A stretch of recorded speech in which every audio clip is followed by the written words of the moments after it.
America is roaring back, and now is the time to invest in the future of America. We have dramatically cut taxes to make America competitive. We are eliminating burdensome regulations at a record pace. We are reforming the bureaucracy to make it lean, responsive, and accountable, and we are ensuring our laws are enforced fairly. We have the best colleges and universities in the world, and we have the best workers in the world. Energy is abundant and affordable. There has never been a better time to do business in America. We are also making historic investments in the American military because we cannot have prosperity without security. To make the world safer from rogue regimes, terrorism, and revisionist powers, we are asking our friends and allies to invest in their own defenses and to meet their financial obligations. Our common security requires everyone to contribute their fair share. My administration is proud to have led historic efforts at the United Nations Security Council and all around the world to unite all civilized nations in our campaign of maximum pressure to denuke the Korean Peninsula. We continue to call on partners to confront Iran's support for terrorists and block Iran's path to a nuclear weapon. We're also working with allies and partners to destroy jihadist terrorist organizations such as ISIS, and very successfully so. The United States is leading a very broad coalition to deny terrorists control of their territory and populations, to cut off their funding, and to discredit their wicked ideology.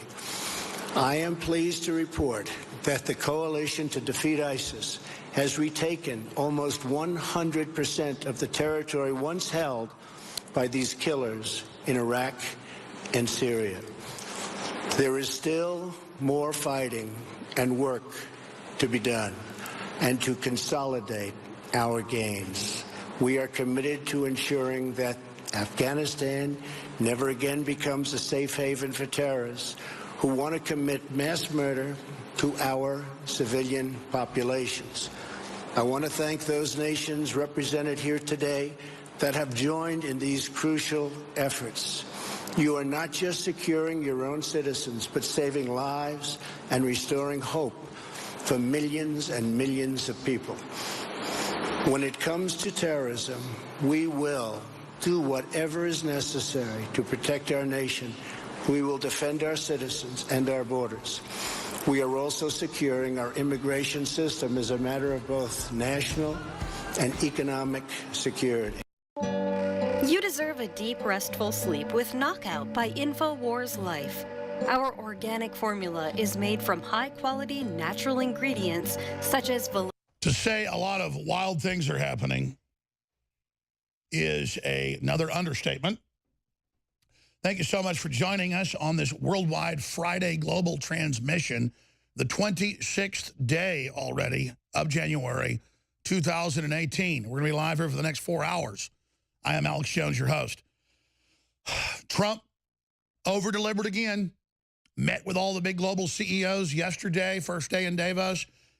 Met with them publicly, met with them privately.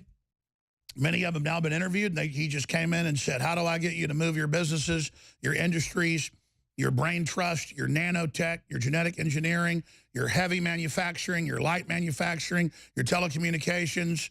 How do I get that moved? Your defense? How do I get that moved in the United States?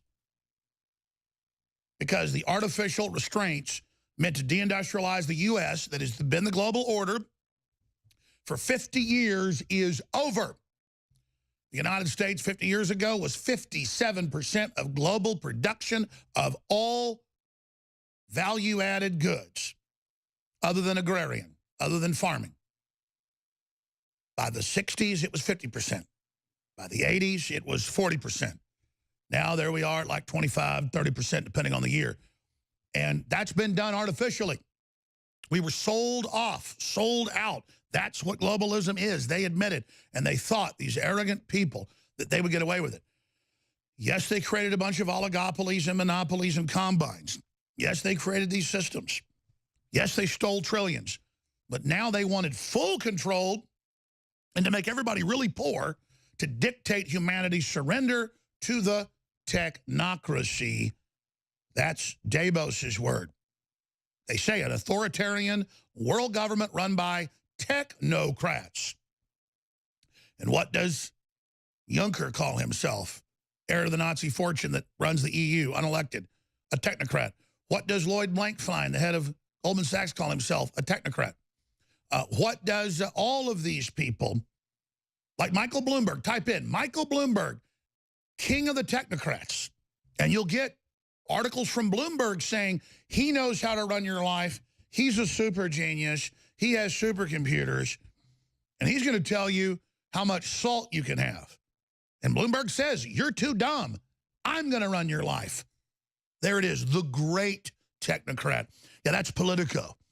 But he's been called the king of the technocrats by his own publication. These are men given NSA monopolies over data terminals because he agreed to hook them into the government starting back 40 years ago. He was given the inside track, given the contract, just like Microsoft. Total deep state front group on record. And then years later, he's worth, what, $60, $70 billion? And he says, I will run your life. Go read those articles in the New York Times, the Washington Post, Politico, and Bloomberg about how, well, it sounds kind of authoritarian that he's going to run your life, but you know what? He's like Superman with jet copters, and he's so smart. He's our king. Oh, you're my king, Bloomberg. Oh, you're my king. And you run the Tavistock operation. You know, what did I tell people this whole trans movement was about? It has nothing to do with men that like to dress up like women and men that like other men. That's always gone on. I'm a Christian, but I'm a libertarian. I don't sit there and cast stones. He without sin casts the first stone. I'm not judging or hating anybody. The media always lies and says that because they're the ones creating hate.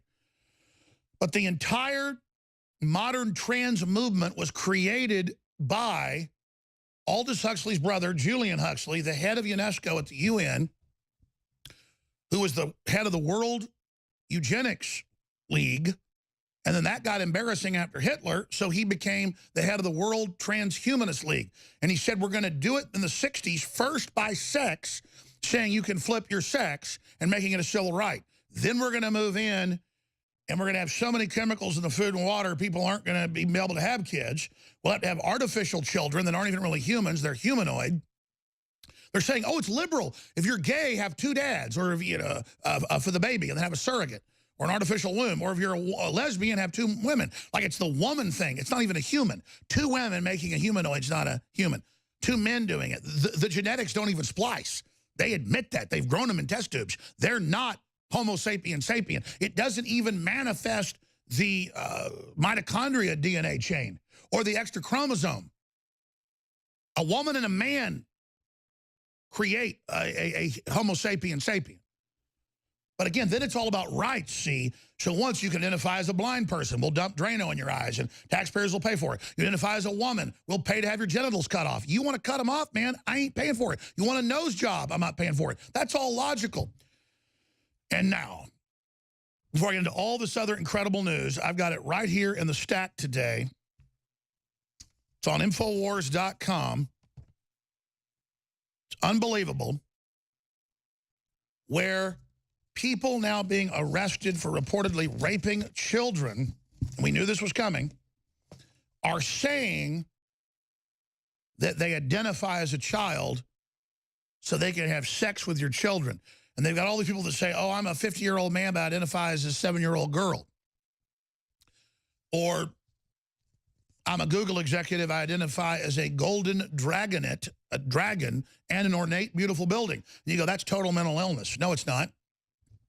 When Google execs make their employees sit there in an amphitheater and say, I am a golden dragonet. You are a golden dragonet. They actually chant this. This is in the lawsuits. The documents have come out. I am an ornate building. You are an ornate building. This is cult mind control. It'd be like if I stood up and said, I am the Christ. You are the Christ. I am a holy pumpkin. You're a holy pumpkin. This is hardcore mass psychology, re-education camp, brainwashing. Man accused of sexually assaulting 3 young girls says he's trans age. A 38-year-old man in Chicago, just look at that guy, he's the poster boy for this type of thing in my mind, is attempting to escape punishment for sexually assaulting 3 young girls by claiming he's a 9-year-old trapped in an adult's body. This is where we are now as a society, from the Chicago Tribune. And then they report it with a straight face, you see. And that's what NAMBLA said 30 years ago. They wrote books. They got entrance to the UN as a non-governmental organization, an NGO. And they say, and it goes back to B.F. Skinner, and it goes back to Julian Huxley. It goes back to all of them saying that this is how we're going to break down the family and break down society, is creating a social welfare system where we can then basically grow these different artificial political groups, totally drug people out, whack them out, and then say you have to let them identify and then protect them and then pay for them basically as a captured group of mental patients. And then when they want to go out and abuse children, it's going to be okay because it's how they identify. And NAMBLA is trying to get the UN and other governments, and some European countries are lowering the age down to 13 for consent, where if an adult wants to come to your door and knock on the door, and your 7-year-old says, I want to go with this man and have sex, they have a right to. The left in California is trying to pass laws. First it's, oh, let your 10-year-old get vaccinated. They've passed laws. Parents are like, no, you can't. Well, I have a right. You hear about this emancipation of children. This whole movement is about them going into the hands of the state. The whole thing is pushed to do that. It's the cult. It's the program. It's the operation. And then they're reporting it. They're going, well, we may have to let him go. And so the new thing is, you catch somebody crawling up to your daughter or your son's window and dragging them out to put them in that van, and they're going to say, sorry, they're going to go free because they identified as a child and they're allowed to have sex with your child. That's what it's all about, pure evil. So if you just joined us, we're going to be covering the latest amazing developments in Switzerland, atop the mountain at Davos, with President Trump saying America has come roaring back, which is true, and much more. That video in a moment. But first, man accused of sexually assaulting 3-year-old girls says he's trans age. Then you read the Chicago Tribune, it's worse. He admits to sexually assaulting a 6- and 8-year-old girl, but said that he identifies as a child trapped in a 9-year-old's body. This isn't like the Hollywood movies that are comedies like Big. This is the real deal. And that ties into the big fashion they're pushing now. CNN promotes cuckoldry as positive for modern relationships, but only for the woman to have sex in front of you with another man. You don't do that to the woman, that's a form of domination. But men need to do it. CNN says that's great. Just a total assault on relationships, on families.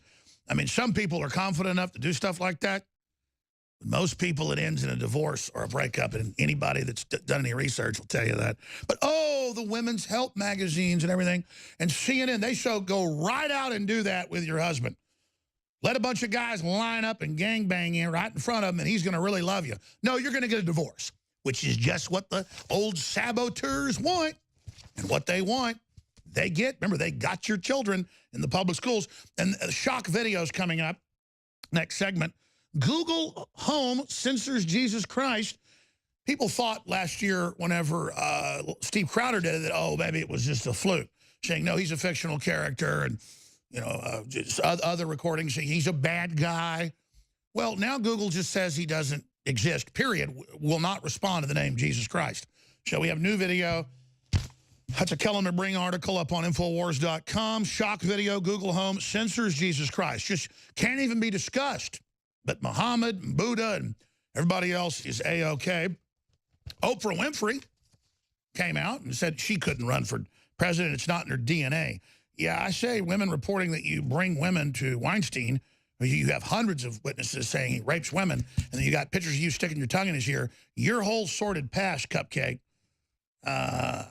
you know, give me a break. And look, if Yoko Ono wants to talk about her 2-year sexual relationship with Hillary Clinton, she's being honest. And if you want to talk about your sexual relationship with Harvey Weinstein and with the Clintons reportedly, that's just reported, I've heard that, then, lady, it's okay to be a single woman or whatever out doing this stuff. But see, oh, like Trump said, I know Oprah, don't think she's going to be running for president, started laughing. And that leads me to the next article that I'm going to get to coming up.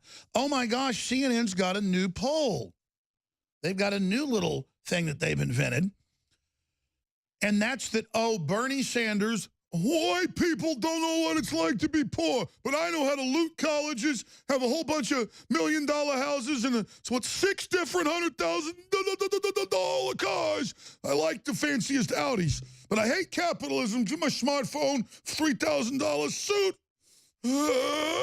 Sorry. I love sucking countries dry. They say he beat Trump, and so would Biden, and so would Elizabeth Warren and the Easter Bunny. Those are the same people that told us Hillary was going to win by 15, 20 points and that admittedly oversample. You are fake news, very fake news. And, of course, the president, also we have that clip coming up, when asked in Davos about whether or not he thought about firing Mueller when Mueller is absolutely a floundering joke, he said, typical New York Times fake news, totally fake. Someone talked to a lawyer that says they heard Trump talk about firing him. And then that's not even true. And I know the people that have talked to Trump about it, and he's disagreed with them. That's one of the things Roger Stone's so far been wrong about. I hope he stays wrong because he might end up being right. You know, he's told Trump, fire him, it's a fraud. He's going into your private finances. You know, Rosenstein's a Democratic operative, so's McCabe. Get rid of them all. It's a cabal. And it's all come out. He's right about that. But the problem is that then it's the perception, especially when Mueller's destroying himself. You don't interrupt your enemy when they're destroying themselves. So Trump all along has said, no, I haven't done anything. I could care less. The guy's a joke. He'll hang himself with his own, behavior. Trump never said that. But again, that's more fake news to act like he's scared of Mueller, to prop that up. And now the media is saying it's conspiracy theories when senators read the text that are public. Oh, and that we're going to get somebody killed if we keep reading them. So that means they're going to gear up a false flag, in my view. But right now, let's go to a few minutes. I'm going to play more of it coming up, of President Trump saying America is coming roaring back, just like he said he would do. I'm going to cheerlead for America. I'm going to get all these CEOs to move stuff back to the U.S., and the media sputtered. Oh, he's going to be a globalist. He sold out. All you Alex Jones idiots. No, he didn't, scumbags. We know you're a pack of liars, and that's why you hate us. That's why you hate Trump. America is roaring back, and now is the time to invest in the future of America. We have dramatically cut taxes to make America competitive. We are eliminating burdensome regulations at a record pace. We are reforming the bureaucracy to make it lean, responsive, and accountable, and we are ensuring our laws are enforced fairly. We have the best colleges and universities in the world, and we have the best workers in the world. Energy is abundant and affordable. There has never been a better time to do business in America. We are also making historic investments in the American military because we cannot have prosperity without security. To make the world safer from rogue regimes, terrorism, and revisionist powers, we are asking our friends and allies to invest in their own defenses and to meet their financial obligations. Our common security. Thank you. In other words, America is back. Move, bitch. Get out the way. Get out the way. Get out the way. And that's the globalists suppressing us. China with lower taxes than us. That is a internal tariff on our country that our Congress and the Democrat and Republican parties put in as a down payment to the Communist Chinese Party to let them move jobs over there and then sit on the boards of those companies getting massive amounts of money. Trillions of dollars. in the last 30, 40 years out of China to the people that sold our country's industrial base out to that communist authoritarian country at the expense of their own people and the American worker. Not free flow, not some factories, not some jobs, not building up China to have them as a trading partner. No, all one-sided, one way. That's how you bring America to heel. That's how the globalists sat around in their boardrooms decades and decades ago, and they all wrote books about it like you were idiots. We're going to create global government. We're going to create more independent, more interdependence, more trilateral systems. That's not unilateral. It's not bilateral between two countries. It's trilateral, meaning two countries and a multinational corporate group that's secret that makes the decisions. Trilateral, your countries make agreements and pass their powers into Davos, into the WTO, into the IMF, into the World Bank, into the TPP. No, no, no. No, no, no. You will be destroyed, EU. TPP. More straight ahead. Later in the broadcast, I'm going to air all of Trump's very important 16-minute speech that he gave today at Davos. So that is going to be coming up. And the media is already spinning it. Oh, look, Trump's selling out his patriot constituents. He's saying that he would renegotiate and look at renegotiating TPP. Trump said exactly that during the campaign. He said it's secret. It's trilateral, meaning governments get together and waive their rights into some secretive group. The pieces of it we've seen are horrible deals. I'm all about business deals with other nations and having agreements with those nations once we all bilaterally or unilaterally work it out. Trump today, president says U.S. is open for business and says joining TPP is possible. And again, they're spinning that like he sold us out, just like they said a month ago, 3 weeks ago, oh, he's selling us out on DACA. He's going to let chain migration happen. He's going to let people that just got here stay. And then he didn't go with that because that's what they tried. And then he says again at Davos, I'll look at 800,000 to 1.8 million people that have proven they've been here for decades, aren't criminals, contributors. Absolutely, we're not going to kick you out. But we're going to end all this illegal immigration after that. And we're going to end just bringing people in and chain migration and bringing in their whole families. And we're going to deport the people that are frauds. That's always been what he said. The media would misrepresent what he said to make it look extreme and racist and everything else. I am on the air every day. I play the clips. I live this. I watch it. You can go pull up the clips. And that's what was so frustrating is, if anything, Trump was almost too liberal on immigration. He just had things like the wall to signify sovereignty and that we're allowed to exist, and pointed out there's a lot of crime coming in out of Latin America, which is true. The media seized on that, and it boomeranged around, and some reactionary nationalists got on Trump's bandwagon even more. But I'm digressing. He hasn't let us down yet. And he's right there at Davos negotiating to get those companies here, and Apple just announced $350 billion. But still, they go into high gear with more fake news and say that he wanted to fire Robert Mueller, not from his lawyer, not from the lawyer's assistant, but somebody that supposedly talked to the lawyer. I mean, I could say I talked to somebody that talked to a woman in the Oval Office, and 3 nights ago, Donald Trump raped a woman and then brought a wood chipper in and put her body into a wood chipper, and then put the chunks of meat into a blender and blended it up, and then like Tuck Butford, with the whole Stephen Colbert show, rubbed blood all over him. And then with the New York Times run with that, Alex Jones talked to somebody who claims anonymously that they heard that Trump's murdering women inside the White House.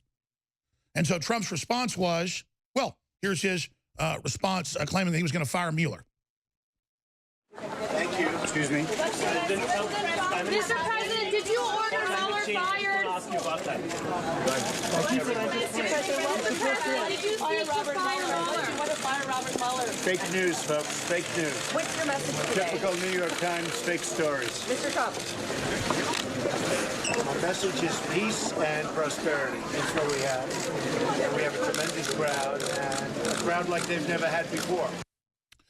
Yeah, so Trump shows up in Davos, and suddenly it's not a failure, it's a winner, but it's now an engine promoting nation states' sovereignty, and the unelected head of the EU, Juncker, who I know, a little birdie told me, when Trump talked to Juncker, Trump was going to say, well, you said I'd fail in a year and America would never come back.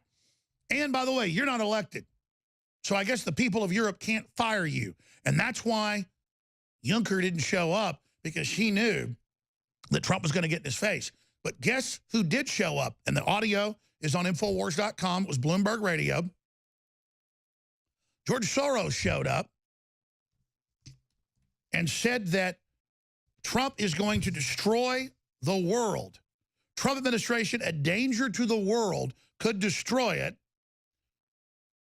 And that he and Kim Jong-un are two peas in a pod. No, it was the Clintons and others that armed Kim Jong-un and gave him the reactors, and people like you. And he goes on to say he thinks that he'll be able to remove Trump before the 2020 election, and that Trump wants to establish a mafia state. No, that's what you want to establish, is authoritarian systems. You're the one running around trying to shut down free press. You're the one in WikiLeaks with it all admitted. Soros, Lucifer, Sauron, the snake? Sorosan? What is it, Soros or Sauron? I just keep getting his name confused because he's just like those other people out of the mythical evil. But then meanwhile, we have reports like this one. Shocking video shows migrants tortured in Libya. And every week I see new videos of women being sold at slave auctions up on the slave blocks, and men being sold. And we've got videos that CNN doesn't air. We've aired them. The military sent us, of them chopping up the black men, and then the Muslim men, the Arabic men, making other ones eat it before they execute them, believing it will send them to hell. Now, these are people from Saharan Africa, but most of them aren't Muslims. And under the Quran, blacks are not seen as human. They're called horrible names in the Quran that I won't quote here, but it has to do with raisins and their heads. And then they get captured by the slavers, and they admit that in the piece, down in Sudan. They're mainly Christians out of Sudan that get harvested and grabbed, because the Christians only have a small area. They used to have all of Sudan, but they've been pushed all the way down into the south there. And the Muslims come in and harvest them, bring them up, and then sell them into slavery. And they say, this is a good young boy here. And he's like a 20-year-old man. He'll do good as a tractor in your date fields. And they get shipped all over the Muslim world because it's still legal in those countries. They have harems of slave women, and they have harems of slave men. And that's what an elitist Arab does, is he has black slaves. Okay? And so they're sold, and nowhere in these reports do they say Hillary helped overthrow Libya. Nowhere in these reports do they say Obama lured Gaddafi in to sell the country out and to let them invade and take over. Nowhere do they point out, this is, I came, we saw, he died. No. Nowhere in the London Telegraph or even the International Business Times will they point out that it's Muslims selling men, women, and children, including little girls, into sex slavery. See, that's too much. They won't even show you that on the news. But it's in some of the newspapers. One report was a little girl was raped by over 100 men until she died. But see, they show you the men. And they do this to confuse people because they call it migrants. So Europe will then take in the men. But you look at the videos, they're almost all Arab military-age men invading, 80% according to Interpol. So what they do is they bring in the Muslims, they let them take over the radical jihadis, they enslave the Africans, they sell them into slavery at all different levels. Some of them have their organs taken and are killed. Others are put on slave plantations. Others are sold into sex slavery. And then they only show, CNN's very precise in their operations. Remember, they backed the Arab Spring. They backed the takeover of Libya that caused this. Anderson Cooper, the blood's all in his hands, celebrating it, saying how great it was in Egypt as well. So how the shake and bake works, how the formula works, where they come in, they destabilize, they then start the slave trade up again, which the Arabs taught Europe how to do, taught the Spanish and others how to do. Because when we kicked the Muslims out of Spain, they didn't go far enough. They go, hey, slave trade, let's do this. They taught us how. It's all set up. And the transatlantic slave trade started 600 years ago once the Muslims were kicked out. So they taught us how. And then that's going on and unfolding. And then they go, oh, my God, look at all these poor men. They're migrants. They're slaves in Libya, but never say it's Muslims. And a lot of them are Muslims. And then they bring them into Europe as poor babies, but they don't even bring in the guys that are actual slaves. They get sent off in boats the other direction towards the Middle East. They just bring across on the Zodiac boats paid for by Soros, the military-aged men, to then invade Europe. So it's a great operation. It works really well. Ladies and gentlemen, we're back live. We're going to have some surprise guests here in a moment. Milo Yiannopoulos is joining us next hour. And then the former board member of Davos, Ted Malloch, will be breaking down the latest that's happening in front of everybody, but also behind the scenes from his contacts. Before we go any further here, if you just joined us, last segment I covered the fact that the Islamic Caliphate Wahhabist invasion into Syria, into Egypt, into Libya that Obama and Hillary backed has now relaunched the African slave trade that has not gone on in over 100 years in Libya. And CNN will show you the people being sold as slaves, but not tell you who's doing it. It's incredible. Then 2 Christians, albeit very weird and probably committed a bunch of crimes, they look guilty, you know, get caught with all these kids in their house chained up, and they go, they're Christians, they're Christians, they're Christians. But when the Muslims do this, nobody covers it. And that's wrong. Now, ladies and gentlemen, we have breaking news here exclusively. Right before I went on air, I got off the phone with an individual who clearly, in my research and view, in my opinion, has been targeted by the deep state. I personally have been targeted by the operations of these systems. And so Steven Seagal joins us right now with an exclusive response to the queen of fake news and yellow journalism, Megyn Kelly, and the pieces that she has been putting out. That's one of the top stories in the country. And his lawyer also joins us, Anthony Falangetti. So thank you so much for joining us. Gentlemen, whoever would like to speak first can, and you guys have the floor. Well, thank you, Alex. This is Anthony Falangetti, and we appreciate the time to be able to come on your show and clear the air against these false accusations. And they are false. You know, this woman has come out now again on Megyn Kelly's show to air these completely fictitious and made-up accusations about Mr. Seagal.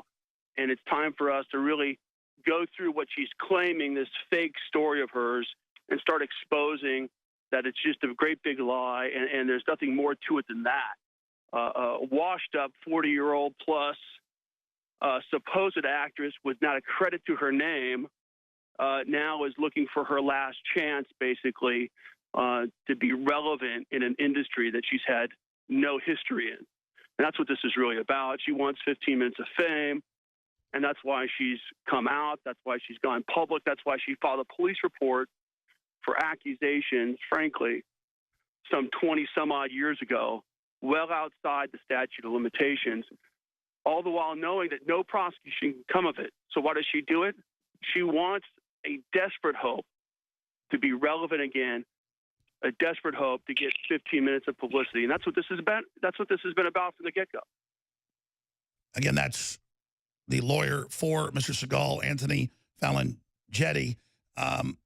All I know, Anthony, and of course we'll get Stephen to pop in here live anytime he wants to, is that Lisa Bloom, it's come out in the news, even The Hill and the Associated Press and others have called it dark money, taints women's accusations. And reportedly, now we learn that women have been offered by other lawyers and people millions of dollars to say things about President Trump, hundreds of thousands of dollars by Bloom. There it is, Lisa Bloom's infusion of dark money into world of sexual assault is a tragedy. That's The Hill. That's pretty liberal publication. And what do you think just in general this whole movement is about, Steven Seagal? And would you like to repeat any of the things you told me this morning or last night? Well, I mean, what you're really saying is that Lisa Bloom has paid women to lie about phony sexual assault. And, you know, we have strong reason to believe that this is happening again. We are investigating them, and we are getting on to something very special. You know, it's interesting to me, like what you were saying about Megyn Kelly.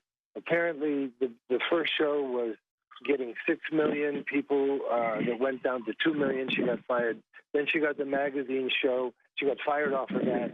And from what I'm hearing, this show is dwindling and probably will end soon. So it's sort of a desperate attempt for her to try to come up with something to crucify people.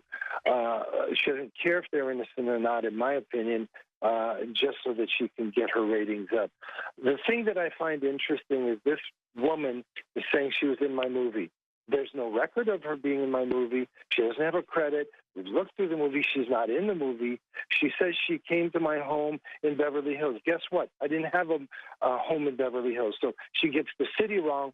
Then Megyn says, well, is there anything you remember about the home? There was a table. There was a table. Yeah. What do you think about that, Anthony, that there was a table there? I mean, you know what I mean? Yes, Oh my God. Alex. Yes, Anthony. You know, I've been practicing criminal law for over 22 years, and I started off as a prosecutor in LA County, which I did for more than a decade. And when you do it as long as I have, you learn something about reading people's story, about reading their demeanor. And one of those things is truth lies in the details. And this woman's story, whether it's the one in print or whether it's the one that she gave to Megyn Kelly, the bottom line is it's bereft of any legitimate details. There's nothing genuine about it. And the lack of details shows that it's not authentic. Oh, what do you remember about his house? A table? You're that insightful that you remember a table? And look at in a picture of his then wife, another actress, Kelly LeBrock, that's not anything newsworthy. Everybody knew about that.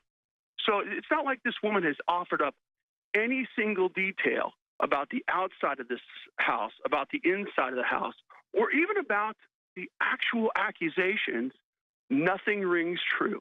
Anthony Fallon, Jetty, I should also add, I mean, I've seen you in famous high-profile cases when you were a prosecutor, and I probably should have asked that question. I mean, as a former star prosecutor, so many of these stories, there's just nothing there, and it's always 10, 20, 25, 30 years ago, and then in so many cases, it does turn out to be a false, and then the media just gives it total attention like it's absolutely real. There's no standards of justice, no standard of proof, no standard of anything, and then whoever's been accused is supposed to be destroyed, their family's destroyed, they're supposed to be fired, they're supposed to be ruined, they're supposed to basically go commit suicide, and then the media, I mean, clearly has got some type of major agenda here.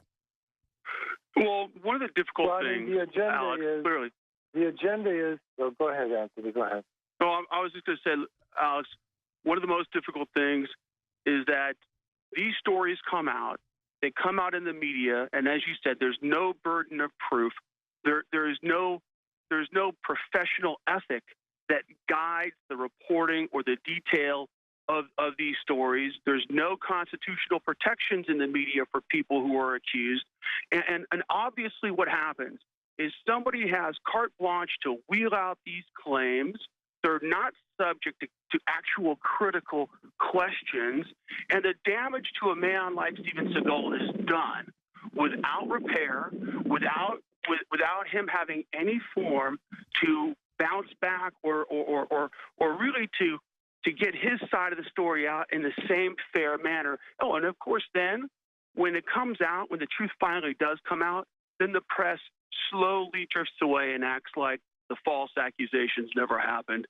And it doesn't really provide justice to the accused in any way.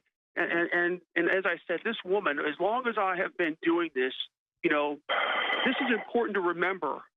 When somebody is victimized the way she claims to be, when they're victimized, even 23 years later, they're going to remember real, genuine, and specific details, which she doesn't. Even when she describes the event, it completely lacks any details. She doesn't even claim that she said no to the advances, which tells you that she's desperately trying to fabricate a story that in some way will draw to the appeal of people. And now she's suddenly come out today with some claim that, oh, he was being aggressive.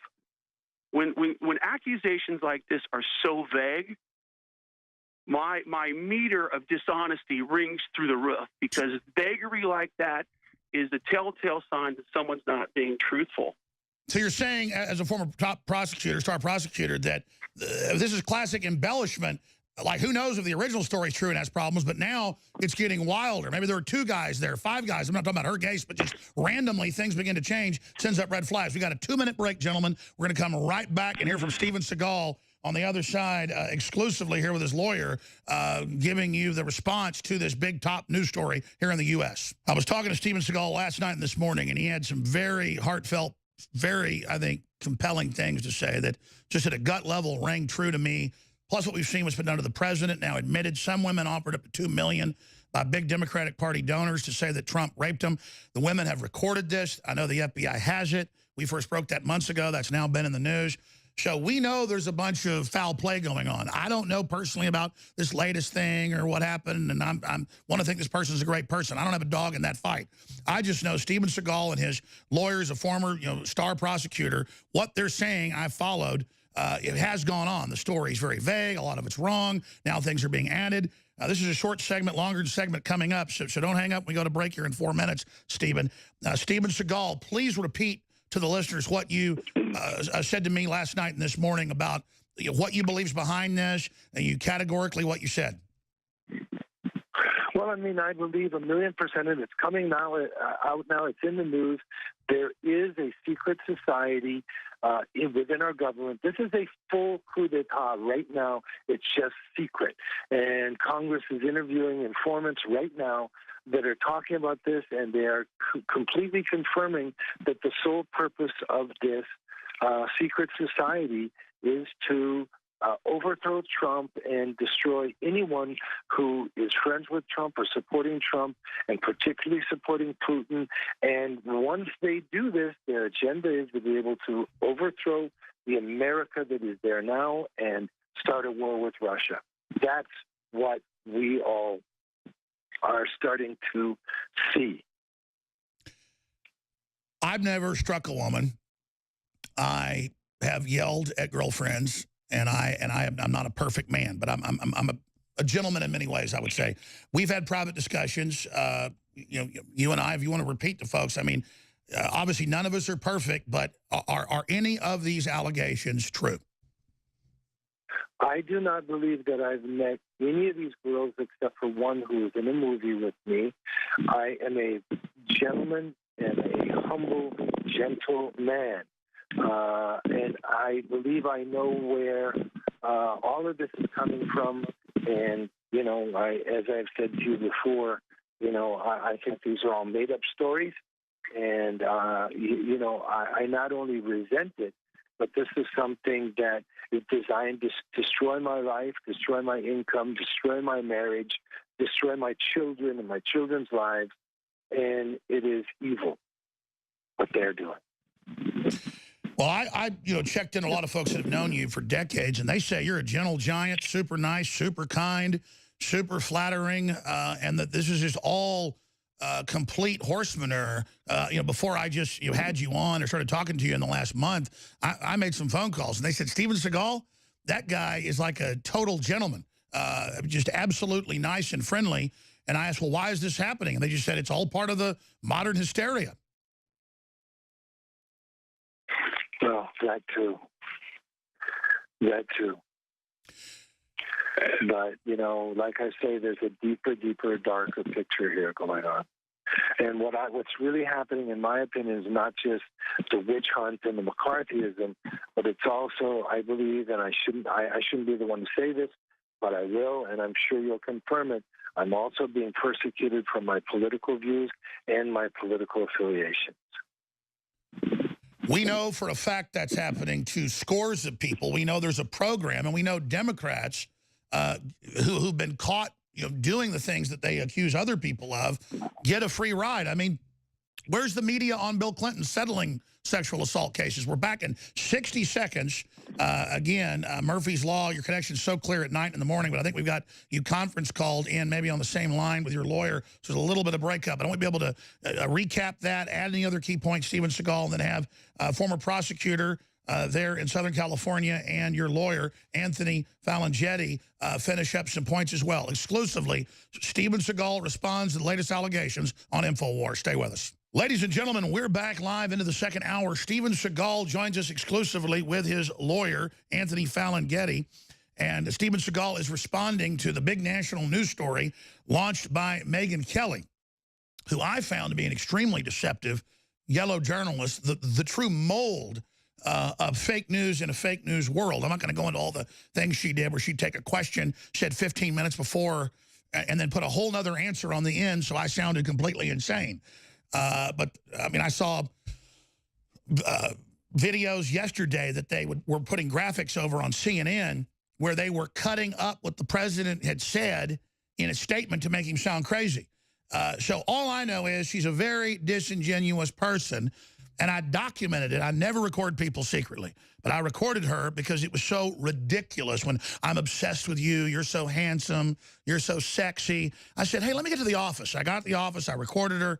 You hear the gushing, the lying, the BS.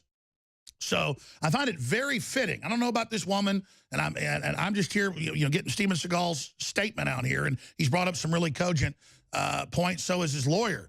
But I know this: Megyn Kelly attached to this with her show going from almost 8 million viewers to 6 million to 2 million, losing the Dateline NBC gig, now kicked to this morning program, and she can't even get along with all the leftists. So I think this is a desperate publicity stunt. To jump on the Me Too bandwagon by Megyn Kelly to try to make herself relevant, and I don't think it's going to work. What is your view on that, Mr. Seagal? Well, I mean, I think you're right, but, once again, I hate to say this. I think that when you say yellow journalism, the thing that is very, very heartbreaking is that we have 90 to 95% fake journalism, fake news. 90 to 95% of the news in America now is fake news. So nobody, as I said to you before, nobody knows what's true and what's not. And when you're in a situation like that where you don't know what's true and what's not, how can you weather the storm? How can you walk forward? How can you do anything and know that you're right about what you're doing? How can you make a decision and know that you're right? If I said that Donald Trump raped me 25 years ago, there are lawyers that would give me millions of dollars. Would anyone take that as credible? Because I'm a man, but and we know men do get sexually assaulted, and it's a real issue, and a lot of these women have courage that have gone public, but in so many of these cases, they've turned out to be fake. We have all the leftists caught burning crosses, poop swastikas, attacking their own dorms, the Air Force Academy, and the media runs with those. And almost every one of those has turned out to be fake. You said 40% last time you were on. Some of the law enforcement numbers are 50% of sexual assault reports are false.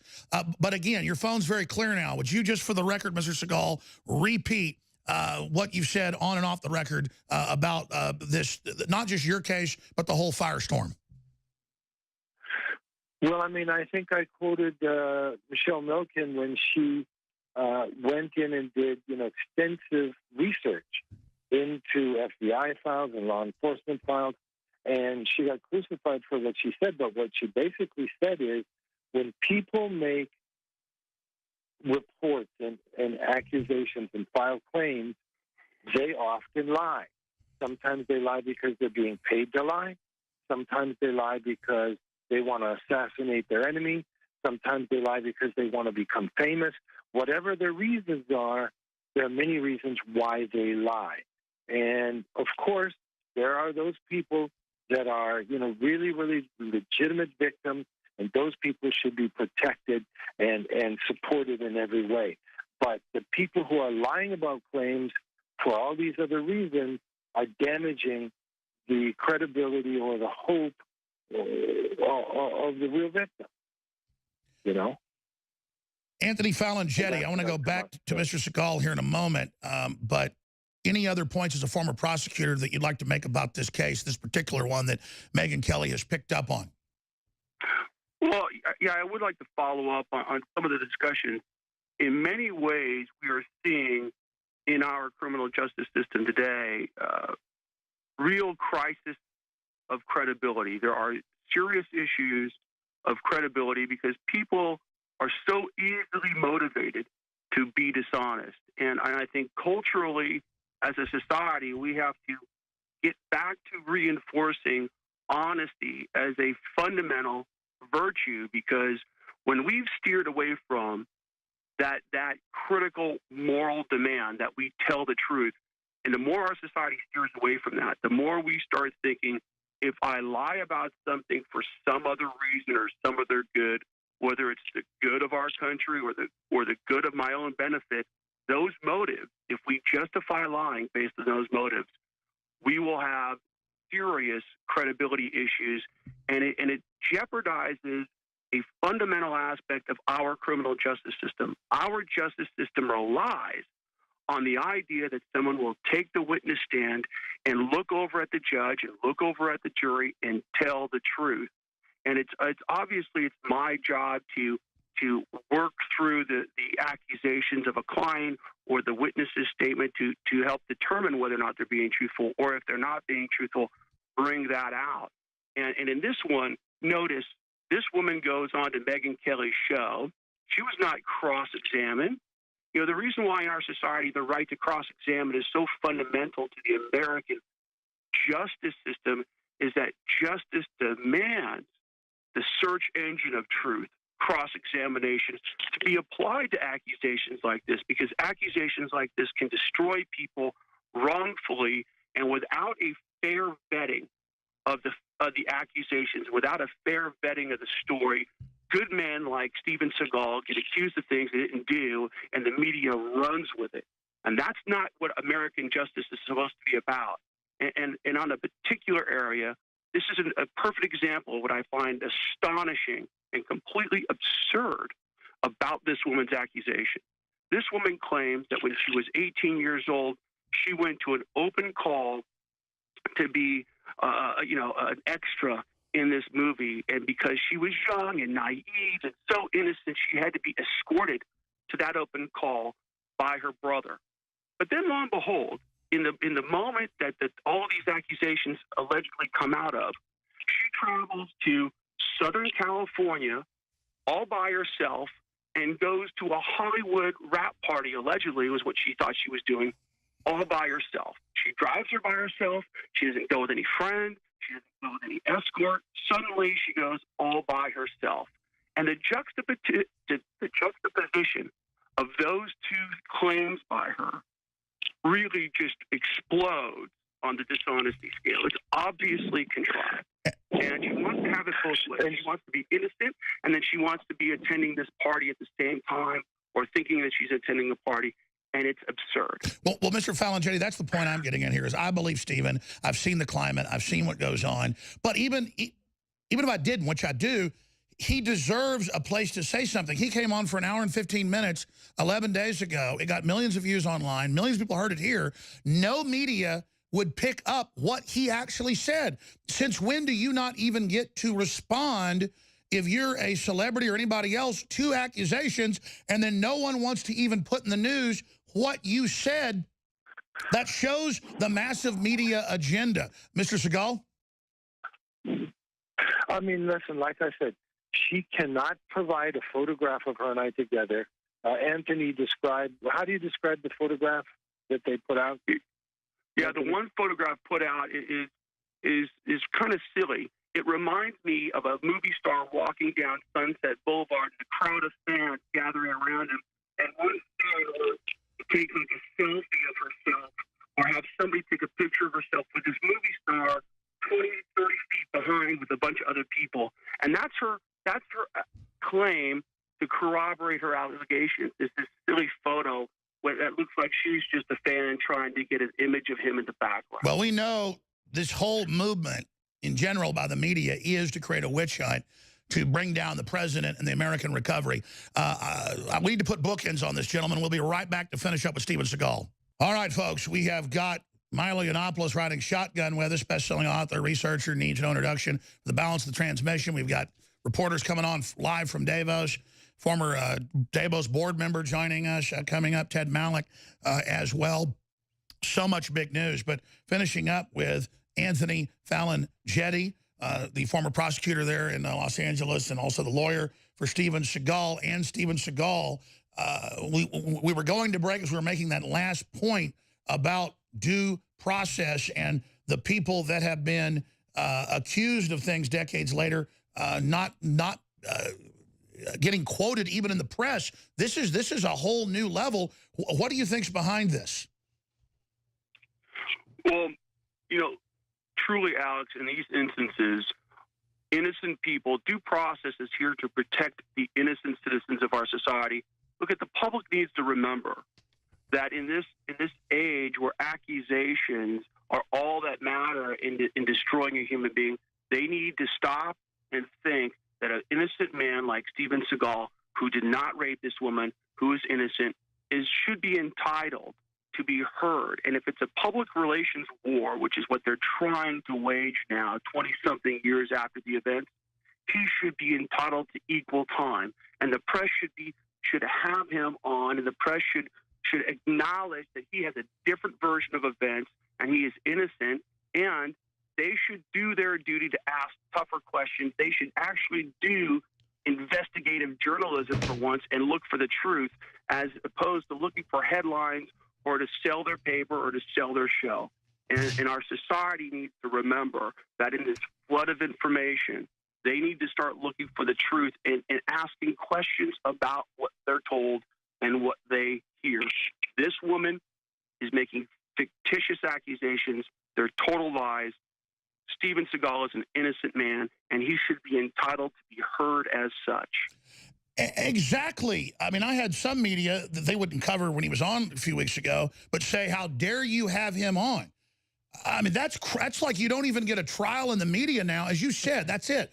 It's a PR campaign. Forget this particular allegation in the equation. The whole thing is one-sided, and you never get to actually hear from the people being accused. It's just they're guilty, it's over, because the Clintons knew they had a problem. They lost the election because they were predators. They're all forgotten now, and it's all Donald Trump, and it's everybody else and any man. Amazing. Steven Seagal, I know this is rough on you, but I appreciate you coming on and letting folks actually hear directly from you. Closing comments, please. No, I mean, I thank you, Alex, for hearing us out, and I pray for a time where America goes back to the way it used to be, where, the innocent or people were presumed innocent until they're proven guilty, and people's constitutional rights are protected. Nowadays, it seems like there's so many of these people that are extreme leftists that want to get rid of our Constitution. And, I'm just very, very afraid for the future of America, really, the way things are going. People are talking about McCarthyism, and this is a witch hunt. Several hundred actors have been crucified already. Where is this going? It's really, really heartbreaking to see this happen to America. Well, I have to say it. I was the first to say it earlier last year, and I said they're going to burn their own, even before they did, to make it look legitimate. Everybody knows they're so illegitimate. Hollywood to start claiming stuff about Trump, and then they're going to build this snowball where accusations enough and then try to use it. But then even Al Franken later admitted, I've been told by Democrats this is a thing to build up credibility to get Trump. Well, I may not even resign now. He finally said that because this is bull. They're not resigning. I'm not going to resign. So that's really what this has come down to.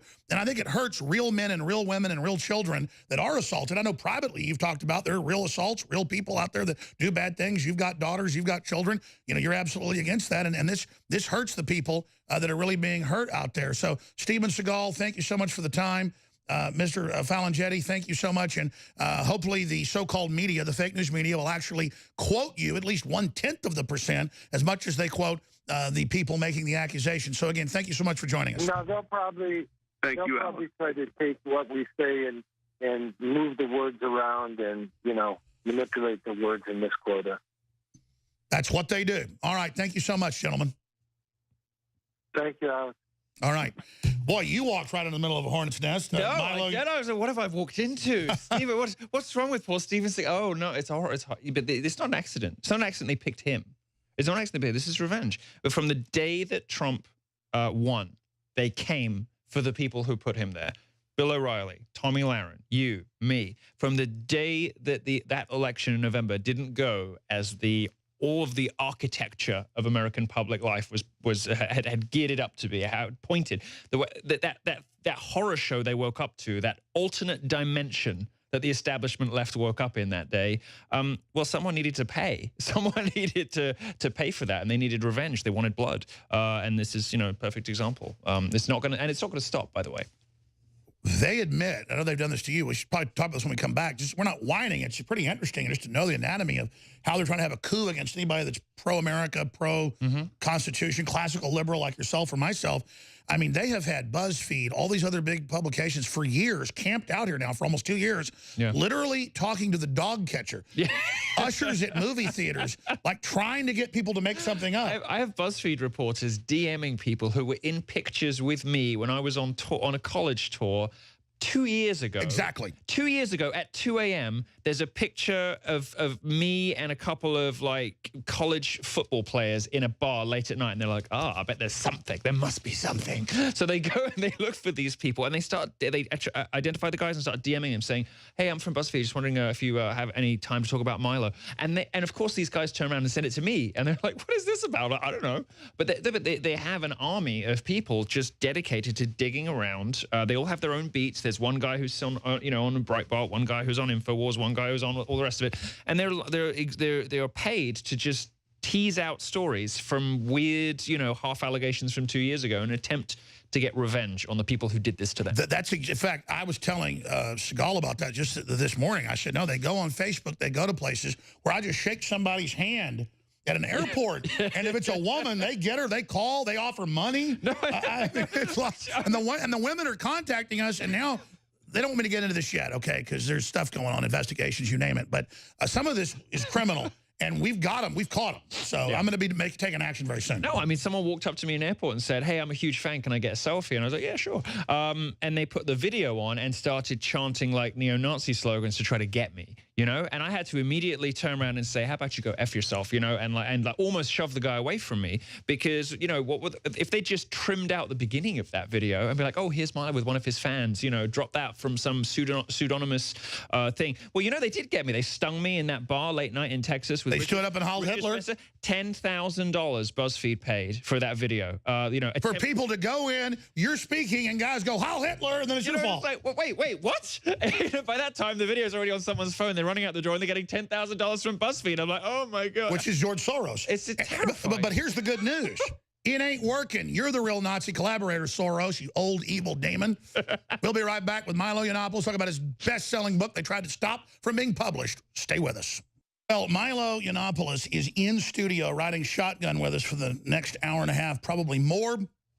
And then we had Steven Seagal and his former L.A. prosecutor lawyer on with that big exclusive. And we've got all these Trump clips in Davos as he just goes and cheerleads for America and the economy comes roaring back. But we're not complaining as libertarians, as conservatives, as classical liberals. But when we start comparing notes on the harassment and the incredible stuff that not just BuzzFeed, but these other fake news combines engage in, imagine what it's like for the president.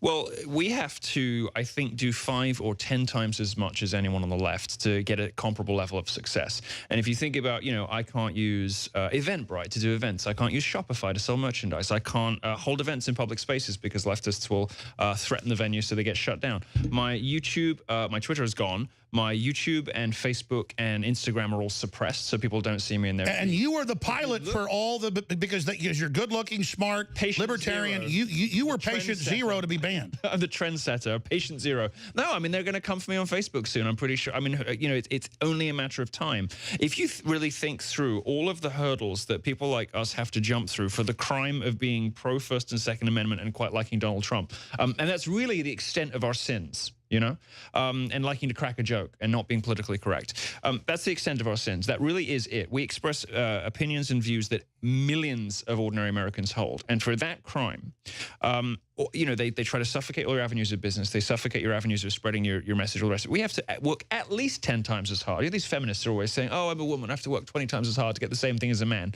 No, but we're conservatives and Republicans. On the internet plantation gulag, no, it's true. We keep beating their censorship, but it's true. We are now, it's made us much, much more resilient and inventive.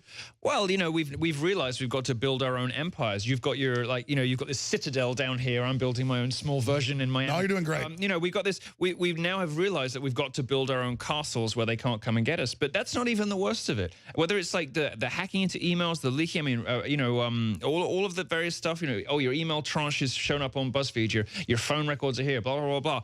And then you show up at an airport in real life, and people are trying to sting you, trying to, you know, run up to you. And you know, I was telling you, you know, somebody ran up to me and tried to chant Hitler slogans, you know, to try to get that little clip they wanted to say, oh, here's Milo with a fan in an airport, you know, chanting about 1488. No, actually, and it shows the left knows it's all bull. They've gotten a script. And the average leftist has gotten so weaponized, whether it's dumping coffee and screaming Nazi, or whether it's running up screaming Nazi and standing beside you, they know they're trying to frame us. No, they do. It's so terrifying and it's so miserable. But I like it. One, because it makes me, it means I have to be more inventive, and it means that I'm building, you know, like you are, these you know, walled citadels where they can't get us. But it also means we're winning the argument, and then we're winning the argument. It's why Donald Trump is in the White House, because people are looking out. They've got InfoWars, they've got Breitbart, they've got Milo, they've got all the, you know, Daily Caller, whatever it is on this side. On the other side, they've got ABC, NBC, CBS, the New York Times, Daily Beast, you know, BuzzFeed, and they're saying, I believe those guys. You know, that's what we have done. We have achieved that. We've accomplished that together. Exactly. They can't take the victory away. No. Though they're trying to put us 6 feet under politically and probably even physically. And commercially especially. Yes. You know, one of their major lines of attack, which never gets covered enough. You occasionally get a story on Breitbart saying a conservative figure X, whether it's Lawrence Southern or me or you or whatever, has been banned from payment system or distribution network Y. And everyone's like, okay, I guess. I mean, yeah, that happens to conservatives. But what you don't realize is the impact, the effect of that. It's like we're all trying to run businesses, and we're trying to run businesses on the internet. And it's discriminatory. And they come from like a gay couple wins hundreds of thousands of dollars because somebody won't bake their cake. And I'm like, okay, you know, whatever. But then we, as libertarians or conservatives, are being banned, like Drudge warned years ago, to this internet ghetto. Where is my $500,000 from Eventbrite? You know, like live events is my bread and butter, and it's so difficult to do them in the US now. You know, live events, my bread and butter. Where's my 500 grand from Eventbrite for banning me on ideological grounds from a service that they say is, you know, whatever. Anyway, two different venues just ignored their contract with Cernovich in New York last week, and he had to get a third one. I mean, this is the new system. I was texting him at midnight, putting him in touch with my agent and my manager and my booking guy, saying, like, I don't know if they can help with this late notice, but you know, dude, my resources are your resources. You know, you've wanted to do some shows with me, and I kind of am in the Citadel mode. Yeah. And I'm like, yeah, I mean, I know it'd be a huge event. You know, you're great. You don't really need me. But now I see we probably need to do them just to still do it, to exercise it as a right, or we're going to lose it. No, we should do it. It's like black people saying, I'm sitting at the front of the bus, or I'm going to eat at the lunch counter. The left is so... It would have been deranged to say that like 10 years ago, but it isn't anymore. And now, you know, discrimination on the basis of skin color, sexuality, gender, race has basically disappeared in America to be replaced by discrimination on the basis of political viewpoint. We are absolutely, you know, the new Rosa Parks. I'm sorry to say it. Since you say that, I did an hour and 38 minutes not plugging one thing, because we have a tendency to do that as well. You haven't plugged Dangerous, your book that was #1 on Amazon and the top 10 New York Times bestseller list before it even came out in pre-orders, and they banned the book. You had to self-publish. Same thing. They found out I have a book proposal out with Neil Strauss. He says he's never in his whole experience. They leaked it just now. I saw it a few days ago. And then the publisher said, sorry. He said he's never seen a book banned before the deal was made. No, before it's even been pitched in some cases. You know, like there are publishers who hadn't even heard of it yet who are now like, you know, like they learned their lesson from Milo. So what people need to do is they need to go to InfoWarsStore.com and fund both of us and all order Dangerous and give it to college students you know that are really being brainwashed. Read it, donate it to your local library to reach more people. Get Dangerous, InfoWarsStore.com. Wherever you get it, go to Milo's website, because, again, just like Drudge came here 2 years ago and said, look, you better only focus on your own areas. you know, InfoWars and expanding that because they're coming to take everything away from you, and now they're doing it. People should go get a Milo show annual or monthly membership to support your broadcast so you can then venture outside the castle. It's people that are originally funding us. Buy the supplement. We've got Bodies, one of the strongest, best turmeric blends out there. Whole body support, that just came in 50% off. We have the pollen block from the Japanese quail that they then feed a proprietary special diet. In France, it's been known to massively reduce all the different problems you have from seasonal discomfort, from the pollen and all the garbage that's out there. This stuff is incredible. It's 51% off, $17.76 out of the gate. We need your support. InfoWarsStore.com, InfoWarsLife.com, or 888-253-3139. I had a caller about 2 weeks ago named Frank. He's been calling him for over a decade. And he was mad. He goes, I'm sick of you talking about you brag how you're under attack and, you know, how important you are. And I'm like, dude, I'm not doing that. They're having congressional hearings saying they want me completely banned. The Democrats want me arrested. They're suing me. Literally, Hillary Clinton's law firm. Wait till it comes out. I can't talk about it yet. I said, listen, I'm under attack, Frank. Okay, they banned us off Google Ads. We were bringing $5 million in a year. It cost a lot to run this. They're just chopping off all my tentacles. I keep growing more as fast as I can. And as fast as I cut them off, I'm shooting out tentacles. But if you guys just fund us and buy the product, it's over. And they attack the side. I'm sorry, I'm ranting. No, it's just, I never asked this. Tell Frank why we need support. Tell him right there. Frank, you're an idiot. Frank, this is not bragging. Oh, this one? Frank, this is not bragging. We don't say, oh, we're under attack for attention or because we like the attention, although, of course, everybody likes a little bit of attention. It's nice. but now it's about survival. No, it is about survival. I mean, look, think about this, right? You're trying to run a business online. You're trying, you know, to save the civilization you love. What gets me up in the morning is I think America is the best country in the history of human civilization, and I really, really, really hate the left, and I want to see them suffer. I want to see them curled into a little ball in the corner of the room with a crowd kicking them to death. And that's what gets me up every morning.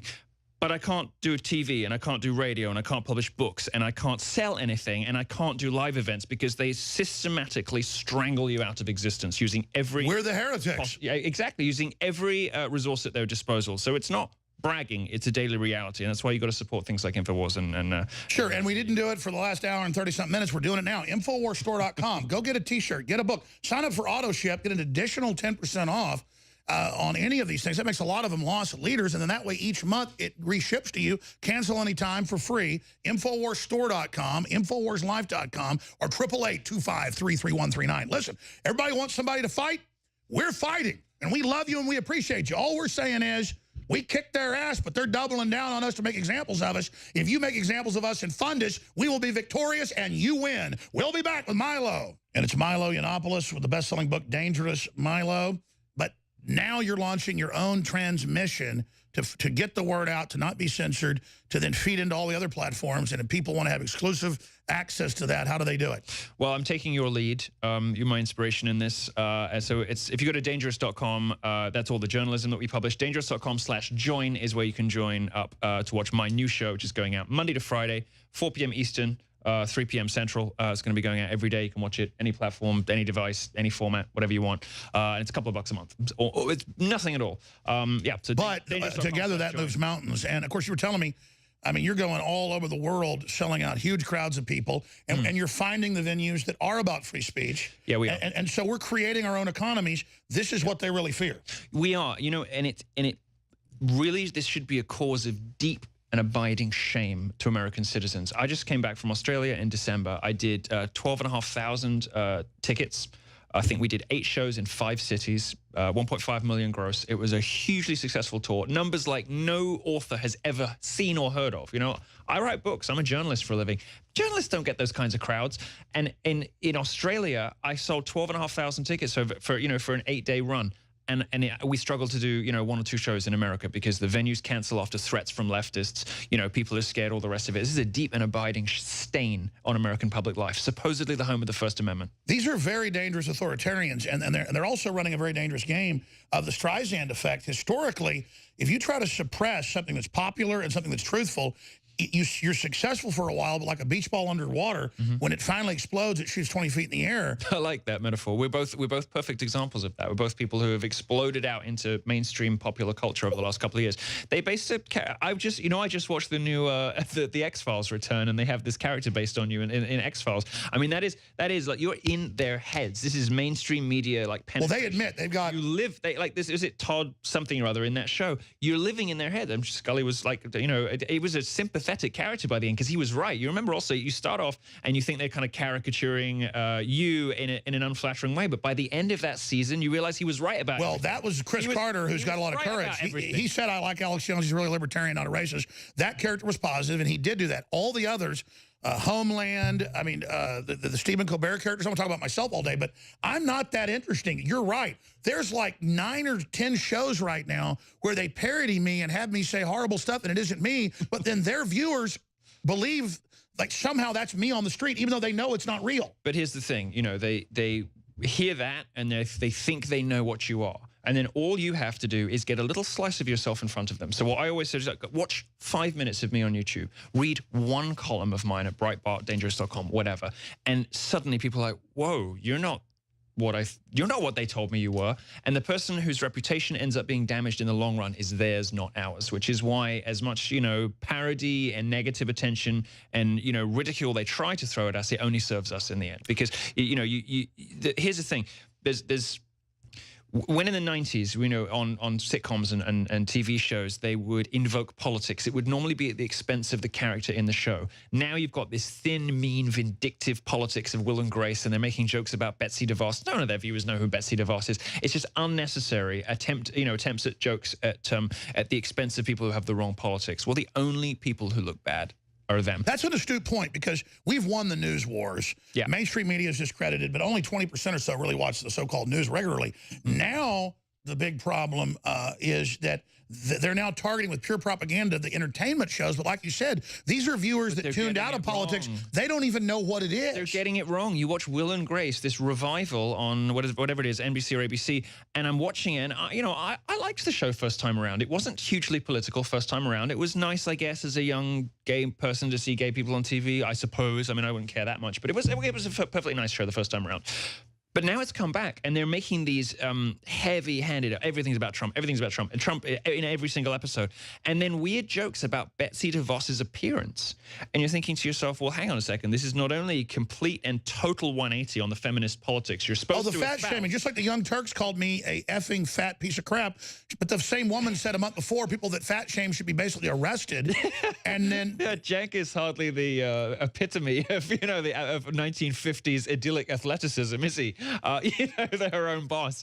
No, but these vindictive attempts to smear and lie. Look what they say about the press secretary, Sanders. Oh, Chelsea Handler is. I mean, Chelsea used to be really funny. She was really funny. Like what's the other one? Silverman. Sarah Silverman was really funny before she contracted feminism. They were funny. They were told jokes about blacks, gays, Jews, you name it, and it was really funny, and it was a little bit transgressive, and it was naughty, and you were like, oh, should I be laughing at this?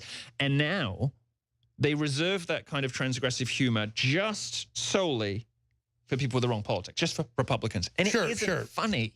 It's not. Don't even tell overweight people they might want to lose some weight. That's hateful, the left says. But then all of their comedians, all of their priests, all of their leaders literally scream and yell and call everyone fat. They call the president fat.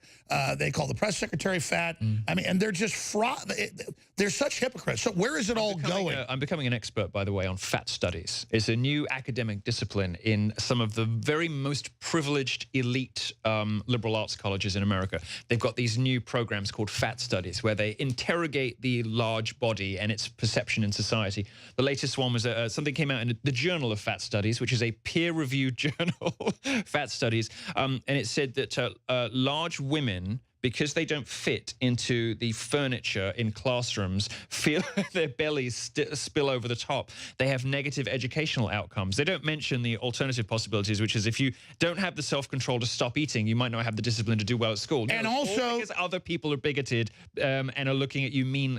And also that it might kill you. I mean, I'm still a little bit overweight, but I've lost like 60 pounds. I'm a stocky guy, but it was family and friends going, dude, 30 minutes every couple of days on the elliptical isn't enough. You need to lose some some pounds, bro. And thank God they did. I feel a lot better. Yeah, you look a lot better. And here's the thing. It's not just the left with their hypocrisy. It's corporate media getting in on it as well. Look at JCPenney. JCPenney, which tried to rebrand itself as a quality retailer, at the same time started putting these ham planet pseudo-comedians in its ads saying you can be beautiful and healthy at any size. That's a lie. You can't. You will die. You will get polycystic ovary syndrome. You will get diabetes. You will have heart attacks, and you will die sooner. And corporate America... Sure, so what, somebody 50 pounds overweight, they say dies 25 years earlier? I mean, it's just crazy. No, if you actually look at how bad it is for you, when you get into your 50s, 60s, and 70s, if you're like 200 pounds overweight, you're gone. You won't even get to your 70s. You look at the negative health outcomes for people who are, who are seriously overweight. It's horrifying. And this new thing the left has come up with, fat studies, which says, I've got it, actually. I brought it with because I was hoping this would come up. Let me just read you the first 2 paragraphs from a book that's called The Fat Studies Reader. And it is a compilation of essays from academics who are attempting to rewrite the narrative around fat people as fat studies, an invitation to revolution. They say that we're the problem. They say if you believe fat people could and should lose weight, then you're not doing fat studies. You're part of the £58.6 billion per year weight loss industry. And if you believe that being fat is a disease and fat people cannot enjoy good health or live a long life, you are part of the medico-pharmaceutical industrial complex that profits from dangerous attempts to cure people of bodily difference. So these are people preying on folks in bad lifestyles, actually inject some more heroin, and you know what, smoke some more crack. You know what, don't let them tell you. I mean, this is crazy. But you know what? You know what? Even the Daily Beast noticed a few years ago when these courses started popping up at elite liberal colleges, they noticed that the people taking fat studies weren't fat. They were rich, skinny liberals. And this is... who wanted to go manage the fat people. Exactly. That's the left. See, I used to think the left, the modern left, was dumb. They're not. No. They are predators. No, they are predators. And this is rich, skinny, liberal women who want to be able to dictate to the poor, unwashed masses, to regular Americans. They want to be the priesthood. They go, everybody's getting super obese because all the additives and overeating. But don't worry, it's fine, because my daddy's uncle who owns Unilever and my mom's whatever who owns Kraft, they'll sell you the food you want, and they'll sell you the medicine. That's what I noticed. We had Antifa medicine to fix yourself. Come out and attack us once, and I followed them, and they got in Mercedes and Jaguars, $100,000 ones, and had like hot models in the car. And then I learned one of them's dad is the vice president of Time Warner, and another one's is the owner of a bank. Well, you know, they know what they're doing. The #1 profession of those Antifa Black Bloc protesters who come out and smash towns up when I speak on college campuses. Professors. It's the school's own professors who are who are in there, who come out. Well, that's because they keep arresting them and finding out they're like leading professors. No, and look, when you are continuing attempts to try to stage a successful talk at UC Berkeley, right? Every time that protesters come out UC Berkeley and they come out, the Black Bloc protesters come out and smash the town up, it's mostly graduate students and professors leading the charge. Wow. Milo Yiannopoulos is here with us. I'm Alex Jones, Infowars.com, Newswars.com. I know you know about the Infowar, but when you keep spreading the links and telling folks about it and putting a bumper sticker on your car, it defeats the censors, and they hate it. They can't stand it. That local affiliate you're listening to on AM or FM or TV, tell people about it today at the grocery store, at your work, whatever. It's an info war. We're beginning to win. I love the idea of just wandering into a grocery store and starting to tell people about Alex Jones. I think it's a great idea. Do it on camera. Milo Yiannopoulos is here. Best-selling book, Dangerous, despite the fact that the publisher backed out of it. And he's launching his own daily transmission. He's gone to around the world and just had huge overflow crowds, which shows their censorship is failing. But it's kind of like they shut us down here like a whack-a-mole. We pop up back there. But getting into Davos now, during the breaks, you had some great analysis of Trump going to Davos and knocking it out of the park. I mean, and I'm not like you're sycophantically worshiping Trump, but it's true. Compared to what Hillary would be doing right now, how could anybody not be really excited? Oh, it's wonderful. And you see like the camera phone footage, and the guy looks so much bigger than everybody else, just in, you know, figuratively speaking. He's like some kind of deity descending on all of these, you know, gray suited, papery skinned, boring followers, blue tied, you know, like non-entities. These non-entities is anodyne, you know, kind of left. Trump really does have an aura, and it's intensifying. No. I mean, you and I have both been in the room with him many times, and you know, you many times, me only twice. Okay, well, me only probably 3 or 4 times, but he you know, he has a center of gravity, you know, and he has like an, and I've only. But Melania even more. Well, you would say so. No, okay. Well, You would say tell so. me about it. Sorry. I'm a daddy. But no, I've only noticed it. 2 other people that I've been in the presence of who have had it were Margaret Thatcher and Mariah Carey. And all 3 of them I've sat across the table from, and all 3 of them had that thing where the world just slightly stops for a second when you're in their presence, and everything just seems like it's orbiting them, because it is. But our reporter was there, and there was video of it. They said every room he went in, everybody got silent. And suddenly all these enemies went, I like Trump, I like Trump. Yeah. And you've got these, did you see that footage of that business roundtable where you've got all of these, like, square spectacled Danish business leaders and Norwegians. And they know the big alpha males in the room. Yeah. And they also, and you can see them all hunched. All their body language changes. They kind of go like this and they go like this. And you got these Norwegians saying, oh, well, we have always loved America, and we are going to invest very heavily in America. And Trump's just sitting back, like, as if to say, yeah, you are. The guy's amazing. He's so cool. He's just cool, and he's still cool. And he keeps doing these. He keeps pulling off stuff that no other Republican would be able to do. And he's got this like slight smile on his face all the time. And I'll tell you what it is. It's because other people that know him really well behind the scenes. He really believes what he's doing, but also he hates all the stuff suits and all the fake people. He makes fun of himself. It's a big joke to him. Yeah. So he doesn't give a crap about all these fake people. He cares about real people, and that's why they're like, why does it seem like so funny? Why does it seem he's so smug? He's knowing, and he's like, he is an amazing performer. He is an amazing performer, and he sits at the table and he's like, oh, well, I've always managed to get a lot of press. Maybe someday somebody will tell me why. I don't know why. And he does this kind of like weird, faux innocent, coquettish kind of routine where he's like, I don't know, people just seem to want to write stories about me. And it's hilarious. It's so funny. He does it knowingly, consciously. He knows exactly what he's doing. The whole room is laughing, even though they don't really want to. The guy's great. And then when he says stuff like CNN, you are fake news. The way he does it, you couldn't have 1,000 directors get it that good. The way he goes, you out, or you are fake news. It's but it wasn't out. It was Jim Acosta asked him this question. He just goes, out.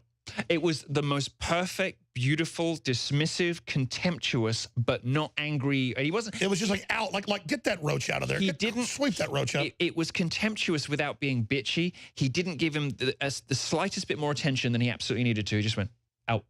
It was beautiful. It's beautiful. It's like you're in my house. Well, I have to say, because he just did it perfectly. It was like out.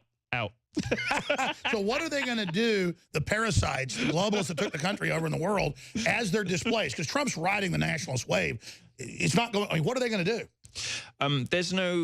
There's no beating him in ordinary political terms. There's no beating him, with the usual tools of journalism, and there's no beating him with the usual tools of politics. He's going to Davos as a sort of conquering hero. He's arriving as Alexander the Great, and the barbarian hordes from elsewhere in the world are on their bellies. They don't understand what they're looking at. They don't know how to fight this guy. They don't know what to do. He's just entering like a deity. Like in 300 when Xerxes comes out of the gold and he's got all these whatever, and he stands like the height of a man and a half above everybody else, and they're all just like... We'll be right back with Milo, who's on fire, by the way. And there's a lot of big world news, and I'm going to get to a lot of it with Milo and Ted Malloch and others coming up. But the celebration of the defeat of the globalists all over the world, of nationalism, and of Trump and the American people and others now politically delivering, that really is a big, big deal. And so what is their only hope? You were saying they can't beat him conventionally, politically, so now they're pushing, they want to kill him. Here's how they're going to do it again, if they're successful. CNN poll, Trump trails Sanders, Biden, Oprah in 2020 matchups. Well, I mean, Oprah is you see more tail than a toilet seat, not that that's a bad thing, and delivers women to Harvey Weinstein reportedly, and was a prostitute and all the rest of it. She's got an issue. So she already announced, and you want to get into that she's not running. We knew that was a stunt, but they want to make her a surrogate person, like women are against Trump. But here's how they'll do it. They put out fake polls. Now they used to show the methodology. Now I look and like 10, 20-page methodologies. They won't tell you the methodology, which tells you even more. How were all the polls wrong a year and a half ago?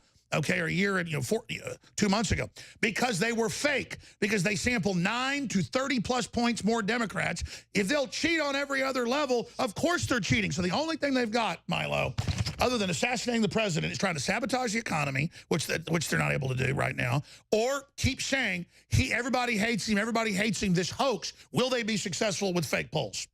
No, for the same reason they weren't successful with fake polls in the last election, because nobody believes them. I think polling is, to the extent that ordinary people think about it at all, people think of it as an extension of the journalism that has been lying to them for decades. I mean, you know, polling will never recover as a concept, less still an industry. Just as an idea of something that is a valuable guide to what people are thinking, will never recover. Because it's always been twisted, but they went so far, they wrecked themselves. They overreached. They screwed the pooch. They did. They overreached out of arrogance and complacency because they didn't even contemplate the possibility of losing. So the headline is, Milo, the polling agencies killed themselves in 2016. I mean,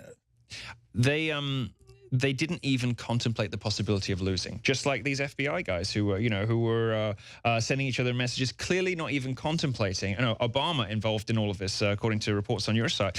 You know, Obama's involved in all of this. All the rest of it, they didn't even contemplate. They didn't plan. Well, they say there's no way he's going to win, but let's just manufacture it's one of those things like insurance policy. It's like insurance that you have in case you die at 40, you know, which of course nobody ever does. It's, you know, whatever. But the new thing is they've got all the usual suspects going on TV going, it's a conspiracy theory that these text messages show collusion or bias, but then they won't even read the text messages on air. Oh, no.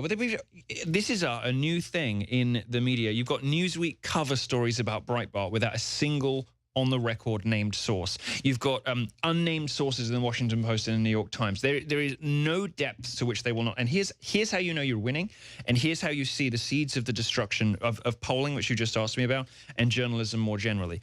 Because they have suspended their own standards and their own principles. So desperate are they to take down Donald Trump. The only thing journalism has is its integrity, because journalism is a business that rests on reputation. You know, journalism is only as good as the opinion that readers have of the masthead and of the journalist individually. Journalism doesn't work unless you trust the person who's telling you. So that's why the New York Times is always, you know, that's why all the news is fit to print, and they have a reader's editor holding themselves to account. All of this is designed to maintain an idea that the New York Times, you can believe what you read. Even though they're the standard of fraud, just like the Washington Post. Yeah, they have these billboards in Davos, and they're also on the trains saying, New York Times, truth. Right, but you know, the whole news rests on a foundation of trust and of trustworthiness, and without that, the entire business collapses, and that's what's happening. So let me ask you this question. Milo Yiannopoulos here in the studio with us in Austin, Texas. Looking into your crystal ball, because you really are a smart guy, where does it all end? Where is it going? Because they're getting more and more radical, more and more crazy, and their attempts to stop this recovery, it's so obvious. So they're doubling down on what already didn't work. Where does this go? Because they're getting so insane. Like you said, we kind of have to be in armored citadels now because they're so crazed. They're like zombies, you know, stalking the land like Frankenstein. The Walking Dead, except outside. You would imagine that it would be the dirty, you know, hemp covered libertarians and the gun-toting Republicans out there as the zombies. But no, the zombies are the New York Times and the Washington Post. It's us in the castle, and all we're doing is begging to be left alone. But no, I mean, your Citadel metaphor. Well, it was my. Well, that's yours. Metaphor, but our Citadel metaphor. I think you see, I'm one of life's givers. Is literal as well as metaphoric, because the end point of this, I was talking to a friend of your show and a friend of mine recently who observed to me, and I'd never quite just heard it put this bluntly, it's obviously going to end in civil war. Facebook's going to get firebombed. CNN people are going to get attacked. And we don't say that with any pleasure, because we spend hours every day talking about the violence of the left. They're cutting us off. Kennedy said. We hate violence from the left. We hate violence as a response to political ideas. My whole career has been defined by violent protests against my ideas. We both spend hours a day criticizing the violence of the left. But there is only one inevitable consequence. When all of the organs and all of the architecture of civil society, everything is designed to attack decency and beauty and truth and goodness and you know, real news and reality, and that is that people are going to start to take up arms, and that is that people are going to say, look, Facebook won't let me express myself. The New York Times won't stop lying to me. I turn a TV show on ABC and I just want to laugh, and they're lecturing me about Betsy DeVos's bad looks and Donald Trump. Where do I go to let off steam? The left... And I go on the street and they physically attack me with bike locks and hot coffee and say, die Nazi, when they're funded by a living Nazi collaborator. The left is creating the conditions for civil war, and the way you know that is they've already started it. Antifa's already on the streets. They're already beating up the right. They won't even let my reporters into events at the Capitol with guns, and the police go, we can't stop them. And there are guys with guns to my crew saying, are you scared? And my reporter's shaking. He goes, yeah, man, there's a bunch of guys with guns at me, and you're saying I'm scared. And they start hitting him with clubs. Yeah. They've already started it. The left has already started it. I mean, the only thing that you can hope for is that, you know, this doesn't get as ugly as it could, and that there's a swift resolution. I mean, you know, you don't start a civil war with the side of the country that has all the guns. You know, I don't think they're going to like it when it comes. Well, that's what's been looking. I mean, that's what the military's looking at right now. The Patriots it's so crazy, and they're getting the communiques, and we've infiltrated the groups as well. They are planning a violent uprising. This is all just a beta test. Yeah, they've already started it. They're doing the no. I agree, but in the meetings they say they're probing us and getting us used to it. So when they finally really attack, and they plan to try to kill like 100 cops apiece, that's not going to happen. I mean, what's going to happen when they actually kill 30, 40 cops in each city? The cops are going to slaughter them all. They're getting the media on side. They're getting CNN to do these. That was in the Soros documents from 2015. They wanted to cause a race war to trigger nationwide civil emergency, to have Obama come in and federalize all local government and then take over. Right, and they've got CNN posting. I mean, this stuff sounds, you know, like the plot of an X-Files episode we were talking about earlier. But this stuff is happening, and this, you know, they've got CNN on side making excuses for Antifa. You know, you've got Antifa supporting college professors publishing, you know, manifestos. One just came out 2 months ago called the Antifa Handbook, I think it was. You know, these people are setting out the terms of their war. They are setting out their stalls. They are planning. They are distributing their manifestos. They're arming. They're arming, and they're testing us out with these little incursions on college campuses, incursions at public events, incursions at inaugurations. I mean, this isn't speculation. This isn't conspiracy theory. This is what they're doing on American streets right now. They've already started. And they're doing it all over the world. And the media and the big tech companies are all working in unison and admitting they're doing it. It's insane. And can't Bezos and all these guys worth hundreds of billions of dollars just stop? But they've somehow got to take over. Aren't you happy? You're the wealthy, you know, you're the wealthiest guy, you know, or the third wealthiest guy in the world. You have everything you want. Can't you just leave the rest of us alone? You know, can't you just leave us be? Why is it that almost all the ultra-rich people are so-called leftists? I don't think that's true. I just think that the wealthy conservatives, by their nature, want to be left alone. They don't tend to be activists. I mean, if you think about the super donors on the Republican side, they're actually few and far between versus, you know, corporate America, the leftist donor class, you know, governments, the charitable sector, all the rest of it. The amount of money on the right. I mean, okay, you got establishment right, you got the Koch brothers, you got a few others, more libertarian, insurgent, Trumpian right. You got Sheldon, you got the Mercers, you got you know, there are a few mega donors, but the money is, you know, like if you're people, it's a lot smaller. The left has, the pool is tiny compared to the amount of money available on the left. Ladies and gentlemen, Milo is here with us. He needs no introduction. His best-selling book, Dangerous, Milo Yiannopoulos. I'm Alex Jones of Infowars.com. And don't forget, we are financing a reporter, Dan Lyman, doing a great job with amazing video and text reports at Davos. We've got the big cruise here, all the new shows we're launching. I'm looking at teaming up with Milo. We've been talking about speaking tours, him hosting shows with us. So he's not just here to go on the show today. A lot of exciting things happening as we bring the Renaissance back. Not liberal, not conservative, but true progress that is the West, that the globalists want to take over and create a technocracy and hijack the West, calling themselves progressives. They are total counterfeits. So please support the broadcast, InfoWarsStore.com. Whether it's Molon Labe T-shirts for men and women, whether it's Won't Tread on Me, the latest shirt of the month, whether it's Dangerous from Milo, Yiannopoulos, it's all critical that you remember that we are financed by you. And now we have Body Ease, abbreviated, whole body support. I set out to come out with the top developer in the country, top organic developer in the country, the highest quality, 400+ milligram, pure.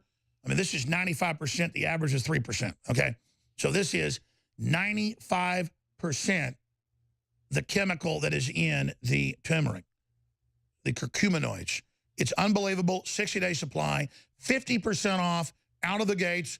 But it's been so successful, we got a limited run. It may be months till it comes back in. It'll be sold out in a week at the rate of sale. People wanted a high-quality turmeric product.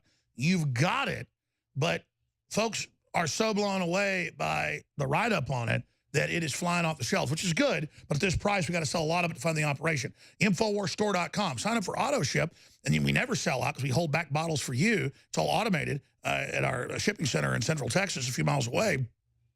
And then that will be shipped out to you at 10% off on the sale price. You already got it.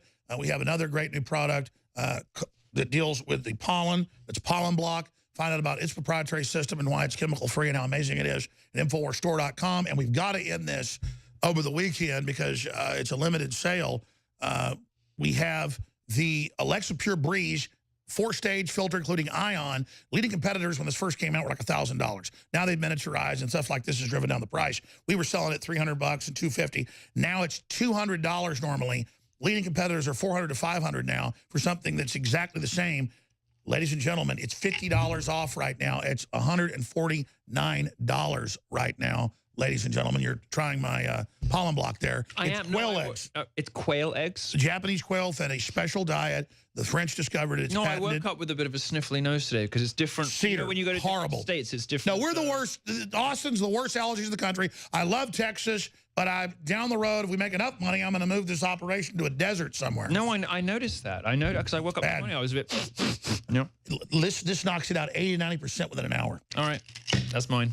It's yours. That's with me.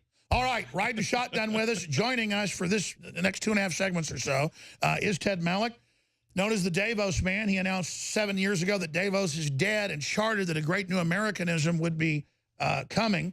And so we're going to be talking to him as soon as the Skype's ready. I'm told it just dropped. You know, Skype's amazing with these shows, but right when you're going to him, it drops. No, I hate it. Wait. He's good. He's back. He's here. Okay, boom. Ted Malloch, meet Milo Yiannopoulos, or maybe you've met him before. No, we have. Hi, how are you? Hey. Well, I wish you could see me. I've heard you speak. Good. Oh, splendid. Well, here we are. Wow, what do you make of what Trump did? It's exactly what you predicted. Selling America, promoting Americana, America's back. What do you make of this, Ted Malloch? Well, I mean, of course, I watched the whole thing and took copious notes. I was cheering, but he was fantastic. I mean, the CEOs in the room at Davos were gaga. That's the only word. It was the 48th annual meeting of the World Economic Forum.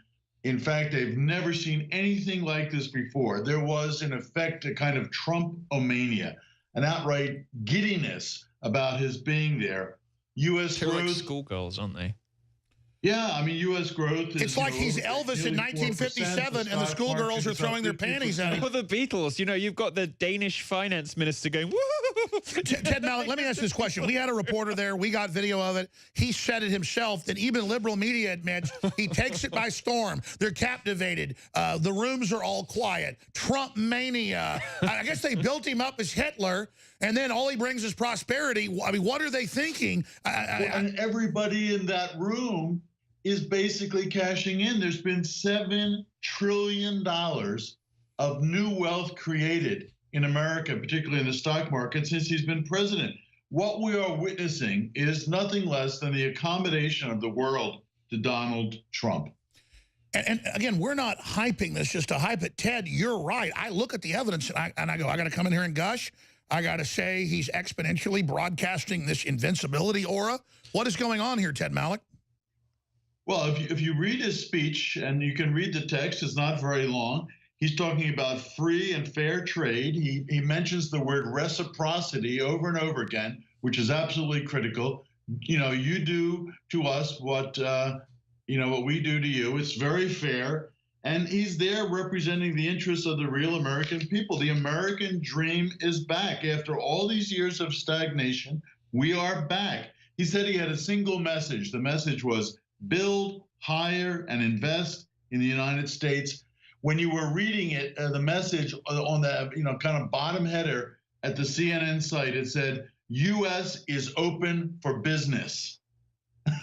And that's exactly what I said on Monday. He's going there to say we're back. and we're back in business, because he's been saying he would say that. And then they go, oh, he's going over there to sell out, blah, blah, blah. No. And now he says, listen, we'll renegotiate TPP. He said that during the campaign, Ted. I know, but he said we'll renegotiate it on a bilateral basis. So it's not what the multilateralist wants. He gave the example even of Apple investing $350 million, $350 billion, new dollars in United States plants. And he said that during the campaign. He said, Apple's coming back, gonna be huge. He did. He's a nice color as well at the moment. I mean, I'm a great connoisseur. Like a little less orange. Well, I'm a connoisseur of Trump's differing fashion choices, which Milo. Also, we don't need to hear how you got the hots for Trump. We already know that. No, you can hear a little bit of it. No, his personal grooming choices are. Look, he's the leader of the free world. I think we can cope with one commentator who takes his look. Look. He's a very nice color at the moment. He's less orange, more. He looks more. You know, this is the fresh from more Santa Clauses. Like he's got a little bit of white, little rosy cheeks. A little, and the blonde is much more natural at the moment. You know, and he's looking great. He's looking really, really nice. He looked like a cheerleader. He was a cheerleader. I think he looks wonderful. He's got what do you look like in a cheerleader outfit? Sun-kissed, but well, I think that we could spare everyone. Spare everyone the thought. Oh, I mean, that's going to be the headline. Said America first. Look at it. Look at it. I could just project this on my bedroom wall forever and be perfectly happy for the next 50 years. All right, Milo, you're awesome. Ted, you're awesome too. Come back and give us the hard analysis. I know you have inside sources at Davis as well.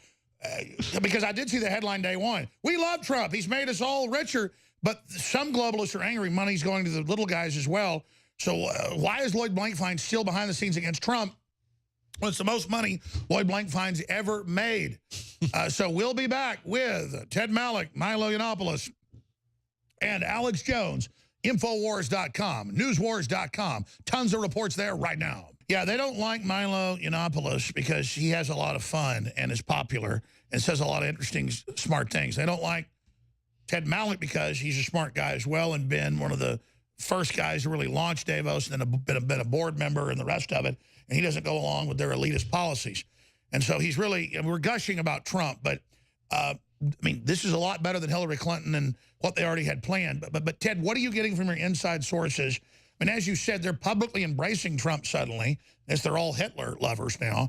And so, I mean, this just seems like another devastating victory for nationalism. Juncker, the unelected head of the EU, who's the main heir to the Nazi fortune and basically owns Luxembourg by fief, by Chom contract that his grandfather took it over for Hitler.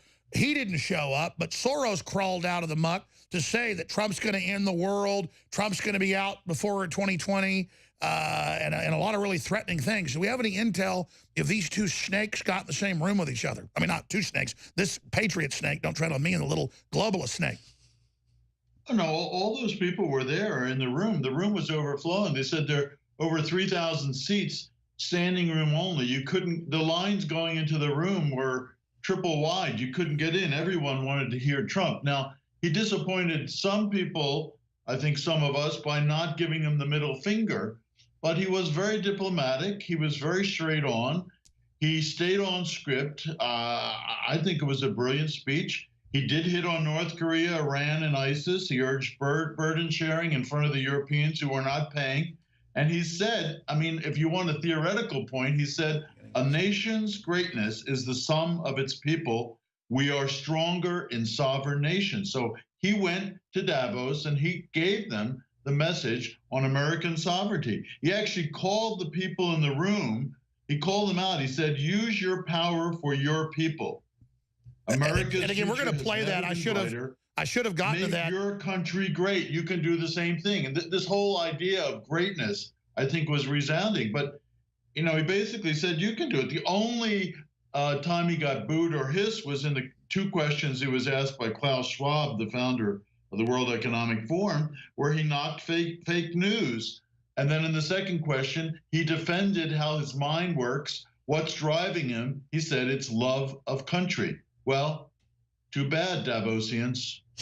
No, you're right. This was a very epic speech where he explained culture, nationalism. That's what really matters, not some big globalist takeover. And before they take that Freudian slip and twisted. It was a Freudian slip. Talking about two snakes here. One didn't show up. That's, of course, the former, head of the Central EU Committee, and then now the head of the overall EU, that being Juncker, and then Soros, the Nazi collaborator, as well. He did show up. So these two snakes, one showed up, one didn't. But I guess we don't have any photos or video to know if Soros even dared go into the same room with Trump. Well, I don't know if he was in the room. He certainly made statements before his speaking, about Trump being a danger to the world. Al Gore was there, who was knocking Trump for not going along with the Paris Accord. So there are all kinds of people sniping at Trump as he arrived in that big helicopter in the snow. But I actually, when I finished, viewing the whole saga, I said, this is not the World Economic Forum. This is the U.S. Economic Forum. And what Trump is basically telling these people is, you can learn from us. Do what I did. Well, that's the name of the last two segments with you when we put it on YouTube and Facebook. Trump has turned the Davos World Economic Forum into the U.S. Economic Forum. Or Davos is now the U.S. Economic Forum and is like a economic development bazaar. Or for short, y'all are my bitches now. What's crazy is the U.S. got hijacked and helped finance globalism. So isn't it perfect that America then roll it up? Oh, no, look, what the Lord giveth, the Lord can take away. And Trump is taking it away because it's now time for him to take, special care of American citizens before he takes care of other people. Just last year, Ted Malek, the communist Chinese dictator president, traveled there and said, don't worry, I'll block Trump, I'll stop nationalism, I'll stop populism. He said that again about a week ago. Is he there? We haven't heard anything from him. No, he's not there. There are people from his government there, but he's not there. And there's certainly all these European socialists are there. The audience is a mix of finance leaders, heads of state, prime ministers, but it's mostly business people who are benefiting from a strong America. The whole world benefits when America is roaring back. And believe me, it is roaring back. And you're right. We only aired like 5 minutes of the speech today. We should have aired the entire thing over and over again. It's only 60 minutes long. It's on Infowars.com. Get it out. You see Trump's love of country, love of prosperity, and love of delivering. We've had lies, lies, lies, and betrayal. We are now seeing somebody deliver, and I think we really should be gushing about it because the enemies of this country are so upset. But every passing day, the clock ticks down. Here's some of the president talking about what Dr. Malek just discussed.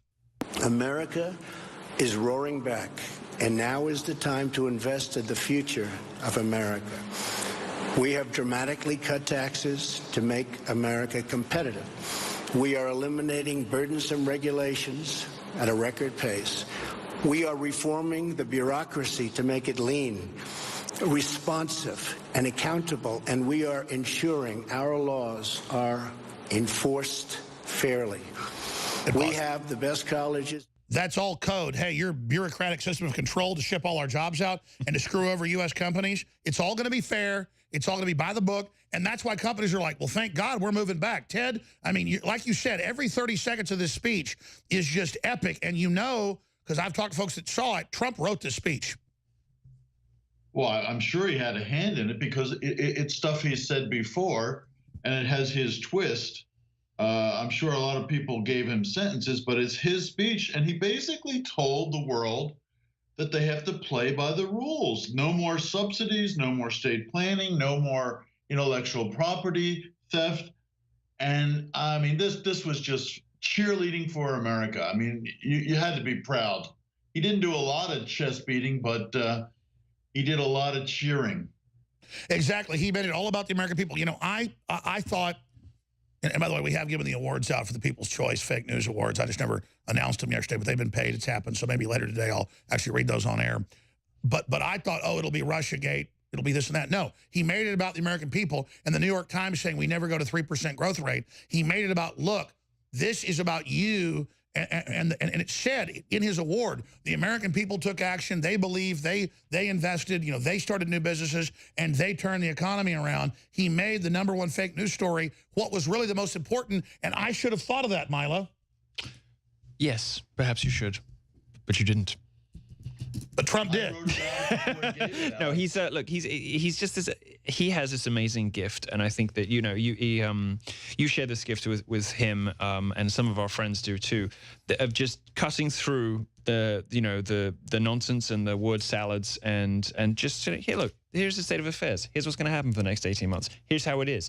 It's a very direct, plain-speaking manner that he has that is horrifying to the Davos elites because they don't speak. They're a bunch of snakes. Well, they are, but they also have this. It's a highly complex, sort of nuanced, almost sort of secret code language. They've created very complex nomenclatures like guilds always do. That's exactly the word I was reaching for. To keep people out. Right, and it's designed to enable them to give a 45-minute speech without actually saying very much. Trump, on the other hand, can give a 15-minute speech and say a lot, and wow. and chart out the course of the globe for the next 18 months in a quarter of an hour. Ted Malloch, thank you for the time. Let's get you back on next week to really give us a recap of what happened. I want to spend a whole hour next week, maybe even Sunday, just playing the speech. This Sunday, I'll be back 4 to 6 p.m. Central. Thank you so much, Ted Malloch. Okay.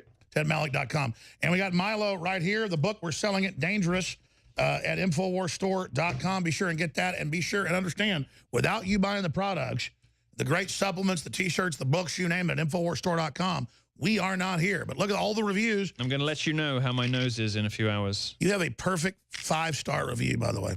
Oh, I do? Oh. And why should I give up when we're kicking globalist butt all over the planet? And all we want is classical, open, liberal, free Western society where you can live how you want and do what you want as long as you don't hurt somebody.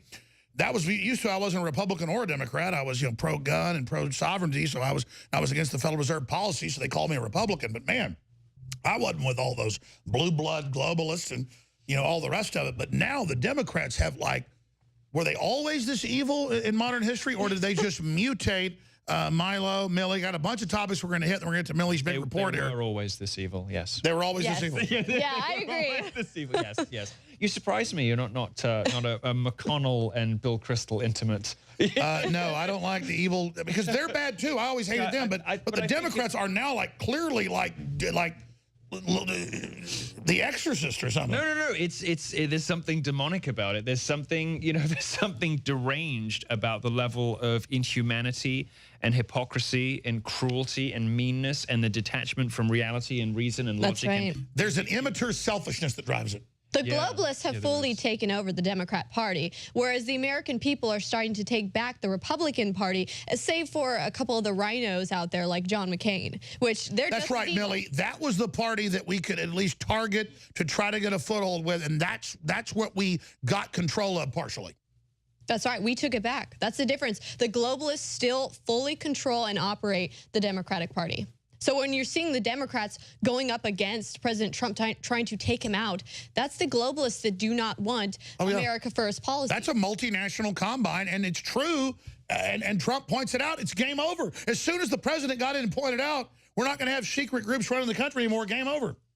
Yeah, these forces are just as powerful in the upper echelons of the Republican Party as they are in the upper echelons of the Democrat Party, but something about the character of, I guess because there's something about the individualism of people who believe in, faith, flag, freedom, First and Second Amendment fundamentalists, something about the Republican side means that the voter base is more hostile to state control, to those globalist tendencies, to social justice, all of those kinds of, overarching mechanisms of control and authoritarianism. Something about the Republican base, the base of conservative voters in this country, splintered off. And, left-wing voters seem relatively well prepared to accept their lives being run by other people. In fact, many of them seem to crave it. Exactly, and it was the final attempt when we tried to get them off our back to just say, no, we're going to run your life completely, that now people are like, we're done. We're never going to go along with you. Now, you're coming up at the start of the next hour, Millie. We're going to get into your report that just went live on Infowars.com. Democrat policies create SH-T holes. Then they exploit the crap holes. Then they bulldoze Even CNN the crap will holes. say it out loud. You're quite proper. I've noticed. Oh, no. The Democrats still control the FCC at the low level. You know, he's quite proper because like CNN will say it out loud, but you don't like to cuss, do you? We'll have to delay it for the stations. We're on TV stations too. They'll use any excuse they can to try to shut him down. Listen, they don't send the FCC because they have special leftists in there. When they see it, they check. They go back, and then they go after our affiliates, and they send a leftist to find them. And the people at the stations go, wait. Everybody else, they go, shut up! Here's your fine. Again, it's the same deal. So we are to a higher standard. Yeah, no, that's perfectly true. And the report, if you look at the, let's say for the sake of argument that the Acorn thing and one other thing about Breitbart, for instance, is true. It's the same thing. They always hop on. Two, let's call them mistakes, although I don't think in either case it's as clear cut as that. In the history of an entire publication, which are relentlessly jammed down Alex Marlow's throat over there, versus not just way more mistakes, but deliberate, purposeful, premeditated mendacity on the part of CNN. They don't lie to their viewers by accident. They lie to their viewers every day on purpose. Yeah, we all make mistakes. It's American Pravda, essentially. Well, look at everywhere Democrats run. They are, even though there's some nice parts, a lot of stuff's nice in Chicago. It's got kind of like little what holes here and there.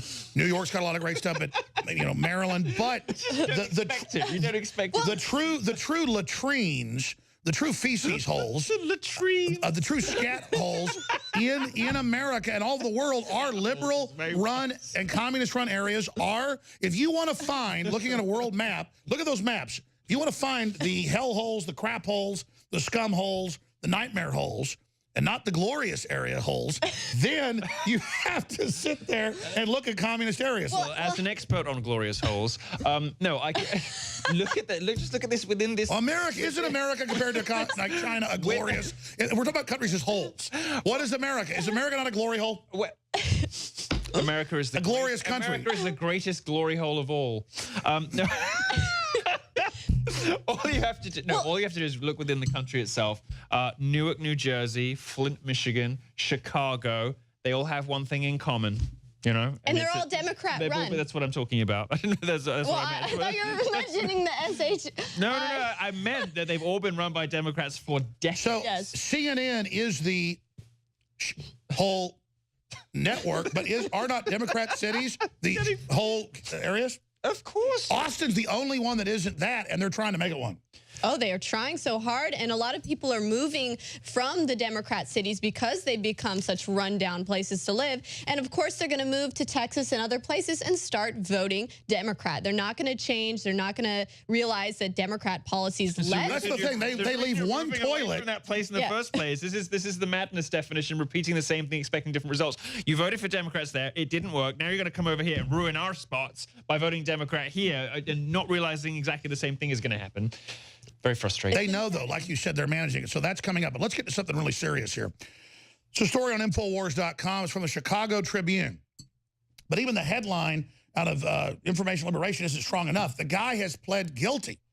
Okay, he admits to raping, sexually assaulting a 6- and 8-year-old, 38-year-old Chicago man. But he says it's okay because he is trans age. And that, I've learned, is the thing to say that no, seriously, they're saying even in England, well, we're going to let a guy that identifies as a 5-year-old who's 60 years old come play with your daughter, and if you don't do it, you're a ageophobe. You're a trans ageophobe. Well, how old is he identifying as? I'm curious. He identifies as a 9-year-old. Oh my goodness. He says he's a 9-year-old trapped in an adult fat slob's body. I mean, and of course, look at him. Can you imagine this guy, like under NAMBLA rules, they want to be able to have this guy come and have your 7-year-old daughter go out with him. You know, they say you can't judge a book by its cover, but that is a kiddie fiddler. No, do you remember when we were all laughed at when we said, oh, look, if you go down this road, if you let people pick their own pronouns, decide one day that they're women, decide one day that they're this, it's going to end in madness. And we were all laughed at. We're all laughed at. 3 years ago, I did a joke video way before Rachel Dolezal or Sean King, where I came out as transracial, as a joke. And now it's now it is like a reality, of these people declaring that there are other races, other species. My wife walks in and I'm shaving, and she goes, "You look like Colonel Sanders." And I shot a video, and we haven't uploaded it yet because I'm all hairy and look like hell. But I'm still going to upload it. It needs the No, but the point is that I made a whole joke that said, I identify as Colonel Sanders, and you better accept it, because California will arrest you if some dude with a beard and tattoos says, I'm a woman, and you don't agree. Did you see where the man came into the National Health Service and said, give me a pap smear? And the lady said, dude, you've literally got, you know, beard and tattoos and like no cervix. Look, zoological, trans-species. Trans-species. Well, what about when animals, you know, their carers decide to say, you know, my animal, my cow actually identifies as a human and should have human rights. Like, where does the insanity stop? Wasn't there that woman who wanted to marry a chandelier or something? That's right, a lamp. A lamp. She wants to marry a lamp. That's a huge movement. They have TV shows about guys that have sex with their cars. So I said, do I have to learn the acronym and get it right? And they went, Jones claims gay men are going to break in your house and rape your car. You didn't do it. It was on television. You know, but I didn't say it was a gay guy who wouldn't have sex with a car. I said, what do you call a movement of having sex with an animate object? Probably is a gay guy, though, isn't it? I don't know. Maybe he thinks like a pink Ferrari. You're not supposed to say this because, you know, the gay lobby has been for years trying to say don't make any connection or confusion between gay people and, you know, and all of these other weird various fetishes and sexual deviancies and all the rest of it. But there does seem to be a preponderance of homosexuals in all of these weird... It's called mechophilia. Want to have sex with machines. I've also seen... Mechophilia. Mechophilia. Want to have sex with helicopters, ships, airplanes. Although actually are cars like ships, are they female? Is it her? That's what I'm saying. I know. In popular culture, there's plenty of pervs that are gay. Yeah. But there's plenty of heterosexual pervs. There's plenty. What if I wanted to have sex with that television set? Would that? What if I identify as a TV? What gender is that TV? I think it's red, white, and blue. It's elegant. No, it must be a woman. It might be trans, multi-dimensional. Who knows? Did you hear where the Google execs walk in and go, I am a golden dragon and a beautiful ornate building, and they make the employees go, you are an ornate building, sir. I mean, ornate building, yellow dragon. Oh my goodness. We laugh about it, but they've got our kids in the public schools right now, like Camille Paglia says, brain damaging them severely. Someone called me on my show yesterday. They said, I have a friend who's got kids. They're 7 and they're 9 years old. Hold on, we got to go to break. We'll be right back with a cliffhanger. All right, it certainly happened today. Millie Weaver, of course, we have the one, the only, Milo Yiannopoulos in studio with us. It's been a family show because they're teaching this to little kids, you know, trying to change their sex or whatever. So we got to talk about this. We laugh about it, but it's really scary. But you mentioned it during the break, Millie. Yes. I happen to have the article from Infowars.com by Paul Joseph Watson. This article won't be seen unless you get it out, folks. And it says, CNN promotes cuckoldry as positive for modern relationships. I remember about 3 or 4 years ago, Paul kept saying leftist are cucks. And I went, what's a cuck? He had to explain it to me. So I guess if you don't let, like, you know, just a busload of dudes have your wife or whatever, you're not a good guy.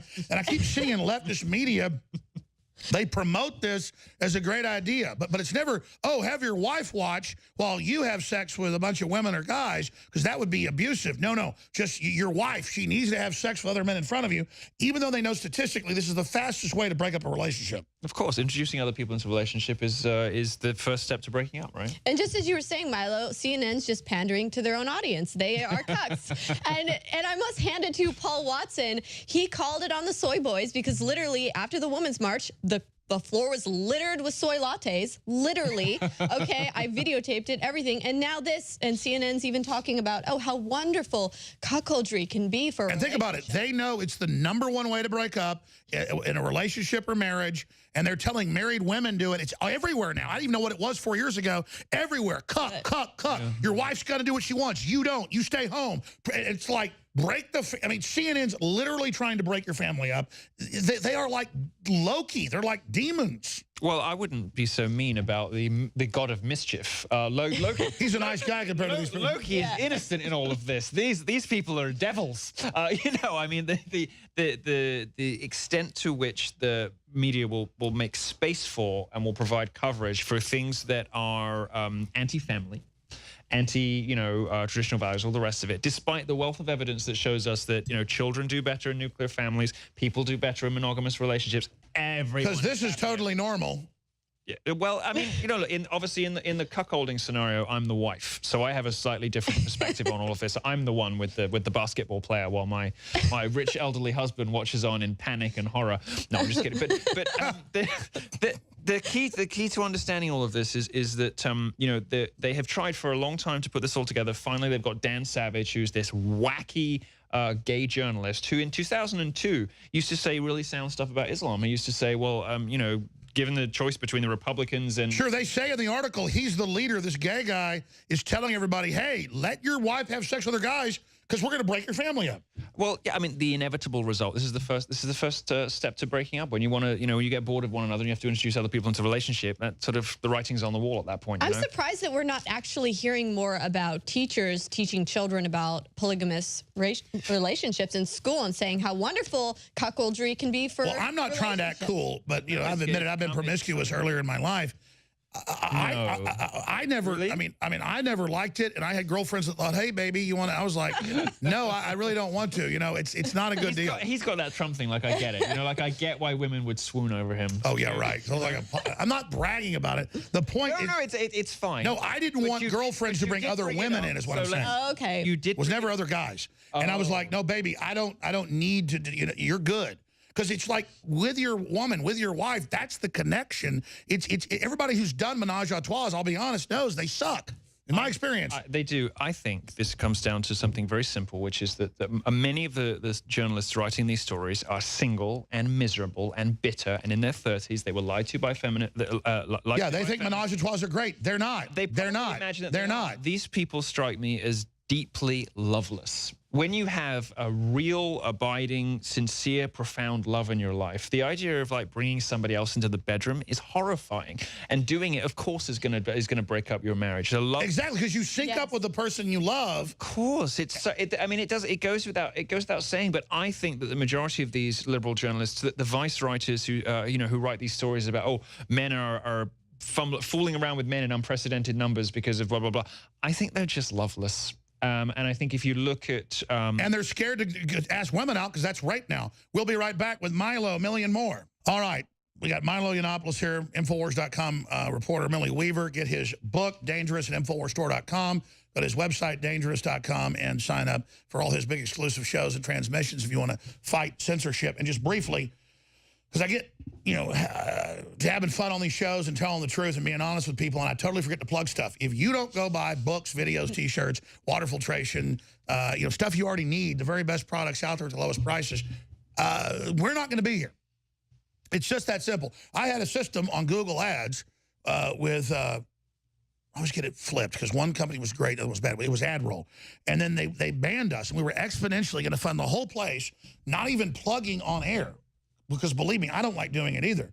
I was to be able to fund everything with the algorithms and just basically unlimited funding. And everywhere I go, that this company kills it, that company kills it. Then the major credit card companies kill it, even though I have great credit. To where I've met with the lawyers, the lawsuits have started. I've been signed on to some of the Google lawsuits. My name's in them. I told you I was meeting with people. I can't get into all these lawsuits, but I'm involved in 4 lawsuits right now against tech companies. And some of them are already trying to settle with me. So let's just get this straight. I am fighting back, not because I'm litigious. I don't even want money. I'm just like, stop. You know, I'm literally this. The left kept saying what Trump's done to women is like, you know, what Hitler did to Jewish women or something. It's crazy. Meanwhile, just what Matt Drudge warned of, I'm being blocked, Milo's being blocked from going out on the new big credit card and money exchanges and even getting websites, even being in commerce. I mean, that's true blockades. It's military attack. It's sanctions like I'm Russia. So I'm not complaining to the audience. I'm just saying we get too cheerful here. You're all we've got. And we're persevering thanks to you, but get great supplements, get great films, get great books, check out the great products, and do it knowing you are in their face defying George Soros, who's behind it all. I don't want to give him extra magical powers, but my God, 9 times out of 10, it's him. This guy is just unbelievable. InfoWarsStore.com, InfoWarsLife.com.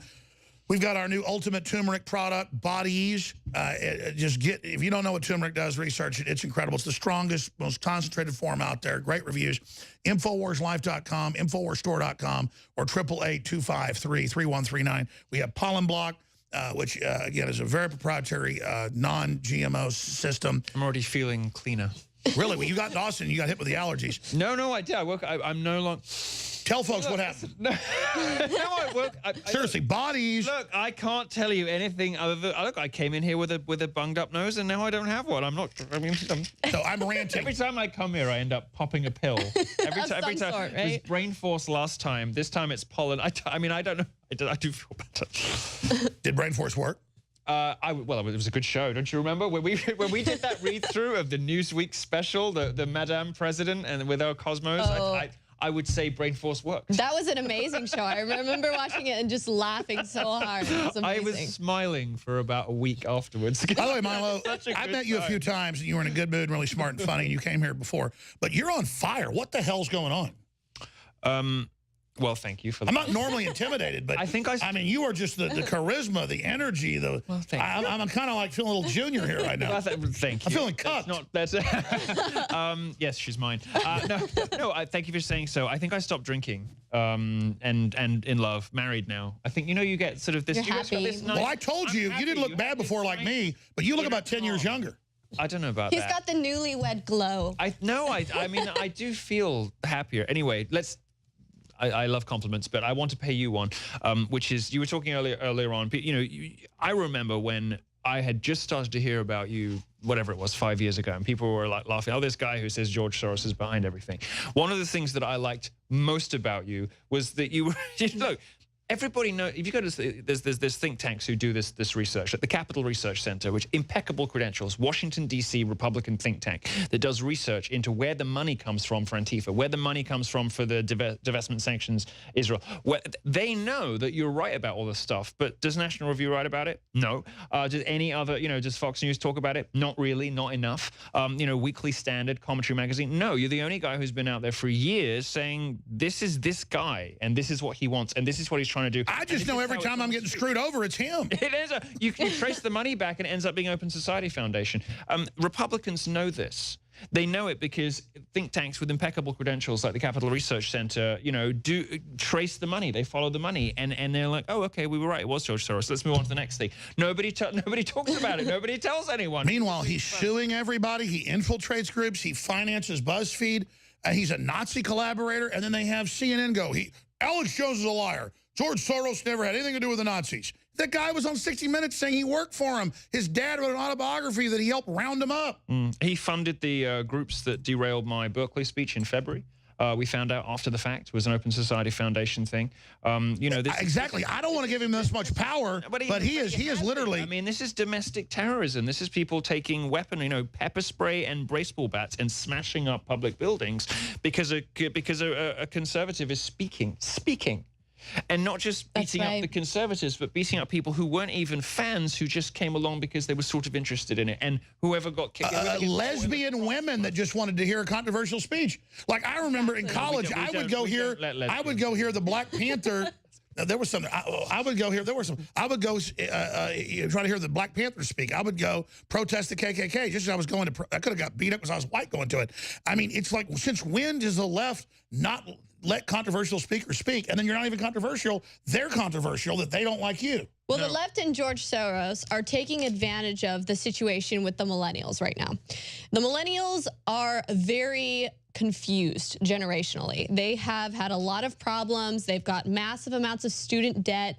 They've got a situation where their employment does not pay for their living. They can't pay off their student debt. So they're struggling. Did you see that? It was like yesterday or something, right? The secret, the dirty secret of the entire millennial generation. Oh, yeah. Their parents are paying for their living. 45%. Millie just said it all, though. That's the key. They're struggling. And so what's happening is, meanwhile, the millennials are going to these universities where the professors that are being hired are Marxist professors, telling them that the reason why they're struggling is because of capitalism, not because the Democrats have ruined everything and been corrupt. Well, it's Cloward and Pivot. They admit they're giving them obsolete degrees on purpose to make them a revolutionary, pissed off force, mad at the only system that can save them, provenly. Right. Yes. And exactly, because they can't just screw people up. They've got to then screw them up and then point them at somebody who's the enemy. What upsets me about it is that, going to take the culture war and the political war stuff out of it, although I understand that that's the driving, the prime mover behind what the left is doing.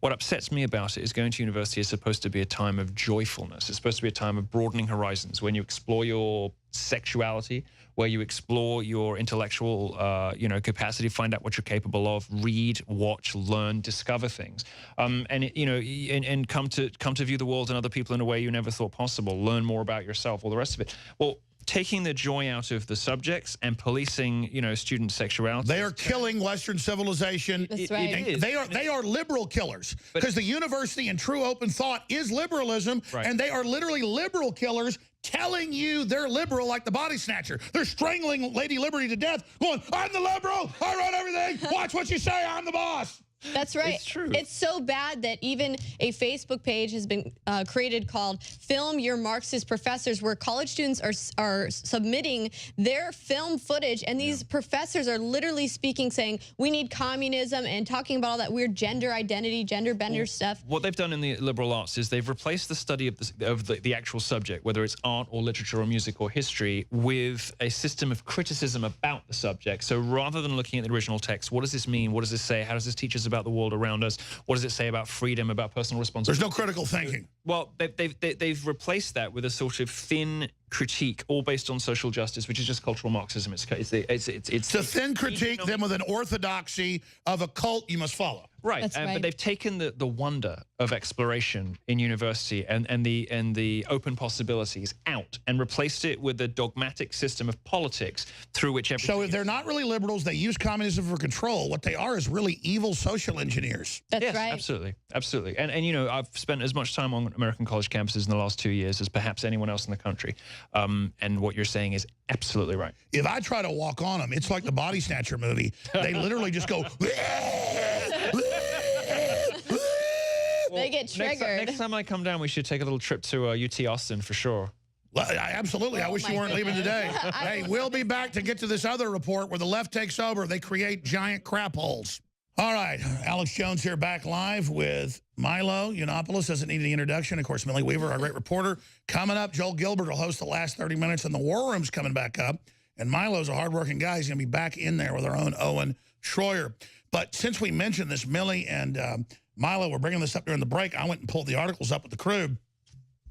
We're talking about how we're being colonized by Antifa in Austin, and they'll have like an apartment and a trust fund. Sometimes they're worth millions of dollars, we've discovered, but they live 4 or 5 days a week homeless in these camps to do photo ops and to try to control the poor people and to try to create a climate of Cloward and Piven to bring things down. There's the Atlantic, homeless by choice, how to live in America for free.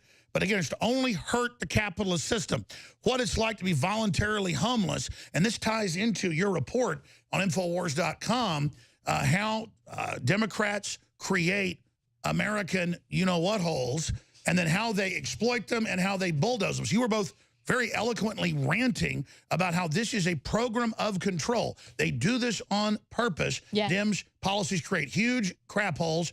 They first exploit, then bulldoze. What is the master plan as California does this? Well, it seems like Agenda 21 to me, because when you have the Democrats offering aid to refugees and illegal immigrants, but neglecting American citizens, most of the people living in these tent cities in California are Americans, and they actually do have jobs, believe it or not. And yes, there has been a large influx of younger millennials at these camps doing drugs and whatever else, but a large portion are just hardworking people that want to get out of the hole. The problem is the cost of living in California is so high, you'd have to make around, they said, $8,000 a month to be able to afford the median rent asking price. So that's a lot of money. And I noticed most of these are old carpenters and veterans that are mainly white or Hispanic or black. And then you've got all the rich millennial white kids partying in there. This is the most amazing phenomenon of the decade, the hipster homeless.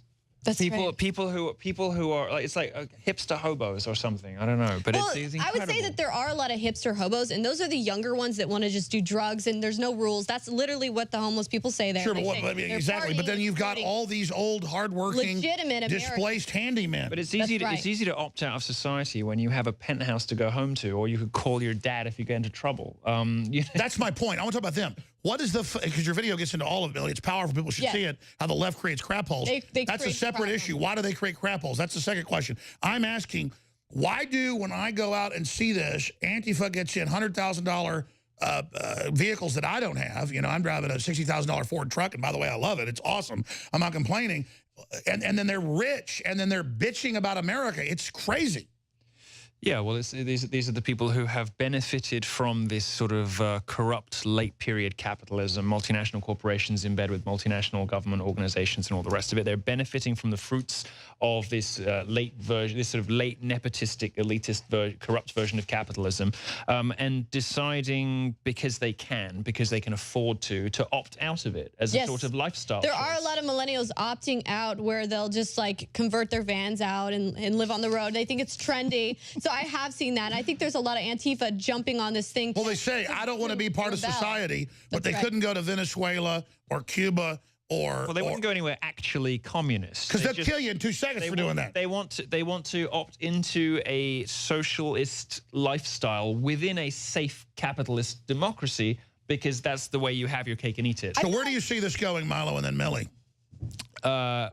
I would have liked to imagine this was just some crazy brief youth movement, but we know that it isn't. We know that the millennials are the first generation who aren't growing out of their youthful socialist indiscretions. They're staying bitter, miserable, and deranged well into their late 30s. Oh, yeah, I'm glad you said that. Sacramento Bee-Nose report, half of millennials, or 54% in one poll I saw, say they want communism and want to bring down capitalist systems. This is like people out on a beautiful ship on the ocean doing great, having a great time, and there's a horrible rotting thing. There's a horrible rotting lifeboat, and they say, we want to sink this ship and get in the lifeboat. But we're failing to recognize here the fact that a lot of these homeless people living in California actually are working, hard-working Americans, and the fact that the Democrats have created this problem reaction solution. This is why Trump says America first. We're housing and helping our refugees and illegal immigrants. But not taking care of our veterans. Our Americans. A lot of these people are our veterans. So when Trump's saying America first, it's not because he doesn't want to help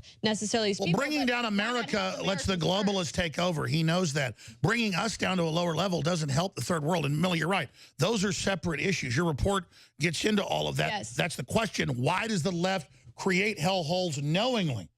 Well, this is what we would, you know, sometimes when you on the show use words like demonic and satanic, and we referred to this earlier on, this is what we're talking about, this sort of, this otherworldly cruelty, hypocrisy, this Twilight Zone aspect to Democrats, to modern leftist politicians who are able with a straight face to say that it is a good thing. There are veterans, homeless on the streets, barely able to feed themselves, having to do, you know, jobs around the edges for cash, while they're advocating for amnesty. So where does it all end, Millie, and then Milo, because I want to get through these points. I got one more here, too. Terrifying. Well, essentially, it's going to continue to get worse as long as California continues to be a Democratic state. There used to be a time when California was a Republican state, believe it or not, and they didn't have this massive homeless crisis. Every time you turn the state blue, massive homelessness, unemployment, problems. They ship them galore. around, don't they? Because they you know, they well, they use them. They're like, look at this, capitalism sucks. Look what we created. We tell them to crap on the ground, give them a ring. But that's what I'm saying. And then you try to tell a leftist, why does all the communism and socialism end like this? Why are you pushing Clark and Piven? They go, shut up, you Nazi. That's what I'm saying. They never juxtapose and never have the debate because we know there's evil controllers and then there's minions, but what percentage, Milo, do you think of leftists actually know they're consciously pushing an evil system and they just want control of the wreck they create? As I get older, I get more cynical as I learn and read and discover more. Me too. The percentage of people I think are doing it on purpose gets larger. And now I, you know, now I think it's like 50% pure evil and 50% just abject stupidity, selfishness, and hypocrisy. It's like Gruber saying, thank God the Americans are so dumb and don't pay attention. They want that. But I think, in closing, and then we're going to be back on the podcast, we're back in the war room, and Millie's got a report on Infowars.com. It's a great report.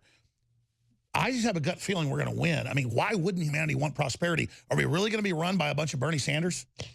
Well, you have a lot of liberals right now that I talk to in California that are aware of this homeless crisis, and they're mad at the Democrat politicians. They're mad at Governor Jerry Brown. They're mad at Maxine Waters. They see that these people are failing to do their job. And so I think it's important to point out, hey, this is because of Democratic policies. And when these guys are hypocritically saying to Trump, oh, you call these other foreign countries SHIT holes, well, meanwhile, they have one in their backyard that they're failing to address. And that's why do they create giant open-air sewers?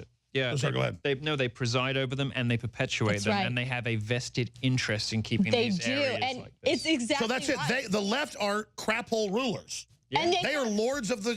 No, I mean, delay me here, but they are lords of the shithole. There are Mugabes. I mean, there are people who have a vested interest in staying in rarefied, walled communities while they preside over decline, chaos, and inhumanity. They're spending more money to treat the homeless problem as a police problem by arresting them and letting them go, arresting them, letting them go, than actually just getting the social programs out there to help them out of it. Yeah. It's like they want. They're pure evil. Millie reports on Infowars.com. Milo. Dangerous Tour will be back with another great reporter on the other side, Joel Gilbert, and then Milo will be back on the War Room coming up. Stay with us. Hello, everyone. I'm Joel Gilbert coming to you right from the left coast, hosting the Alex Jones Show for the next 2 segments. You probably know me from my films Dreams from My Real Father, There's No Place Like Utopia, and my new film, which we'll talk about later. This is in the Alex Jones store. The Art of the Insult, Trump, the Art of the Insult. Please go to the Alex Jones store and check out, buy this DVD. I want to talk to you about some interesting things in the news and what's going on with, first of all, with the dossier that is in the news every day. Among the few givens in this unfolding drama of the alleged Russia-Trump collusion is that former MI6 intelligence officer Christopher Steele wrote the Donald Trump Russia dossier, and it's actually known as the Steele dossier. Now, I looked into this guy, Christopher Steele. He's former MI6. He had not been to Russia since 1992, so he certainly didn't have any current contacts. I also found out that Christopher Steele was a left-wing student, far left, at Cambridge University, where he also wrote for the Varsity, and he was in the Campaign for Nuclear Disarmament, the CND. It was a British organization that was particularly active in the early 1980s when Steele was at Cambridge University. Actually, MI5 monitored CND because of the reported communist ties. So here we have a guy, Christopher Steele, who was involved in Soviet propaganda organization in the 80s. Now, by the way, at that very same time, 1983, Barack Obama was at Columbia University. And in his senior year, he wrote an article in the Sundial, the Columbia University magazine, called Breaking the War Mentality. Now, this article was the same Soviet propaganda. It simply went that if Americans would simply stop their warmongering and stop this lust for war, that peace would break out, that the Soviet Union was an innocent actor while the United States was guilty of warmongering. And Barack Obama wrote this article, called Breaking the War Mentality, echoing the Soviet propaganda of the time. Now, this was very similar. If you saw my film, Dreams from My Real Father, Obama's real biological father, Frank Marshall Davis, was a Soviet agent and a Communist Party propagandist. And he wrote an article back in the Cold War called U.S. Greatest Obstacle to Peace. So Obama is pretty much following in the footsteps as a red diaper baby, writing the same type of thing, that the United States is guilty and the United States is the problem, and that's why we don't have peace. Christopher Steele, of course, same type of background. He's going to Cambridge University supporting the Campaign for Nuclear Disarmament. So about a week and a half ago, I decided to read the dossier. I had not done so. It's online, and as soon as I read it, I couldn't believe what I realized. It was so obvious that this dossier was written by a non-English speaker. English was not the first language of the author of the Steele dossier. In fact, it was quite obvious it was written by a Russian. And I was shocked that the media had not taken time to look at it. I was shocked that I didn't take time to look at it. So I decided to call my friend Jack Cashill. Now, he's the one that examined the language of Barack Obama's biography, Dreams from My Father. And he discovered immediately, he said, wait a minute, this was not written by Barack Obama. And he realized it was the same language and style used by Bill Ayers, terrorist emeritus Bill Ayers, who we'll talk about later, who everybody knows was in the Weather Underground and was part of the revolutionary movement to overthrow the United States in the late 60s. open revolution. It was not an anti-war, anti-Vietnam protest movement. And Barack Obama obviously was very close to this guy such that he wrote his book.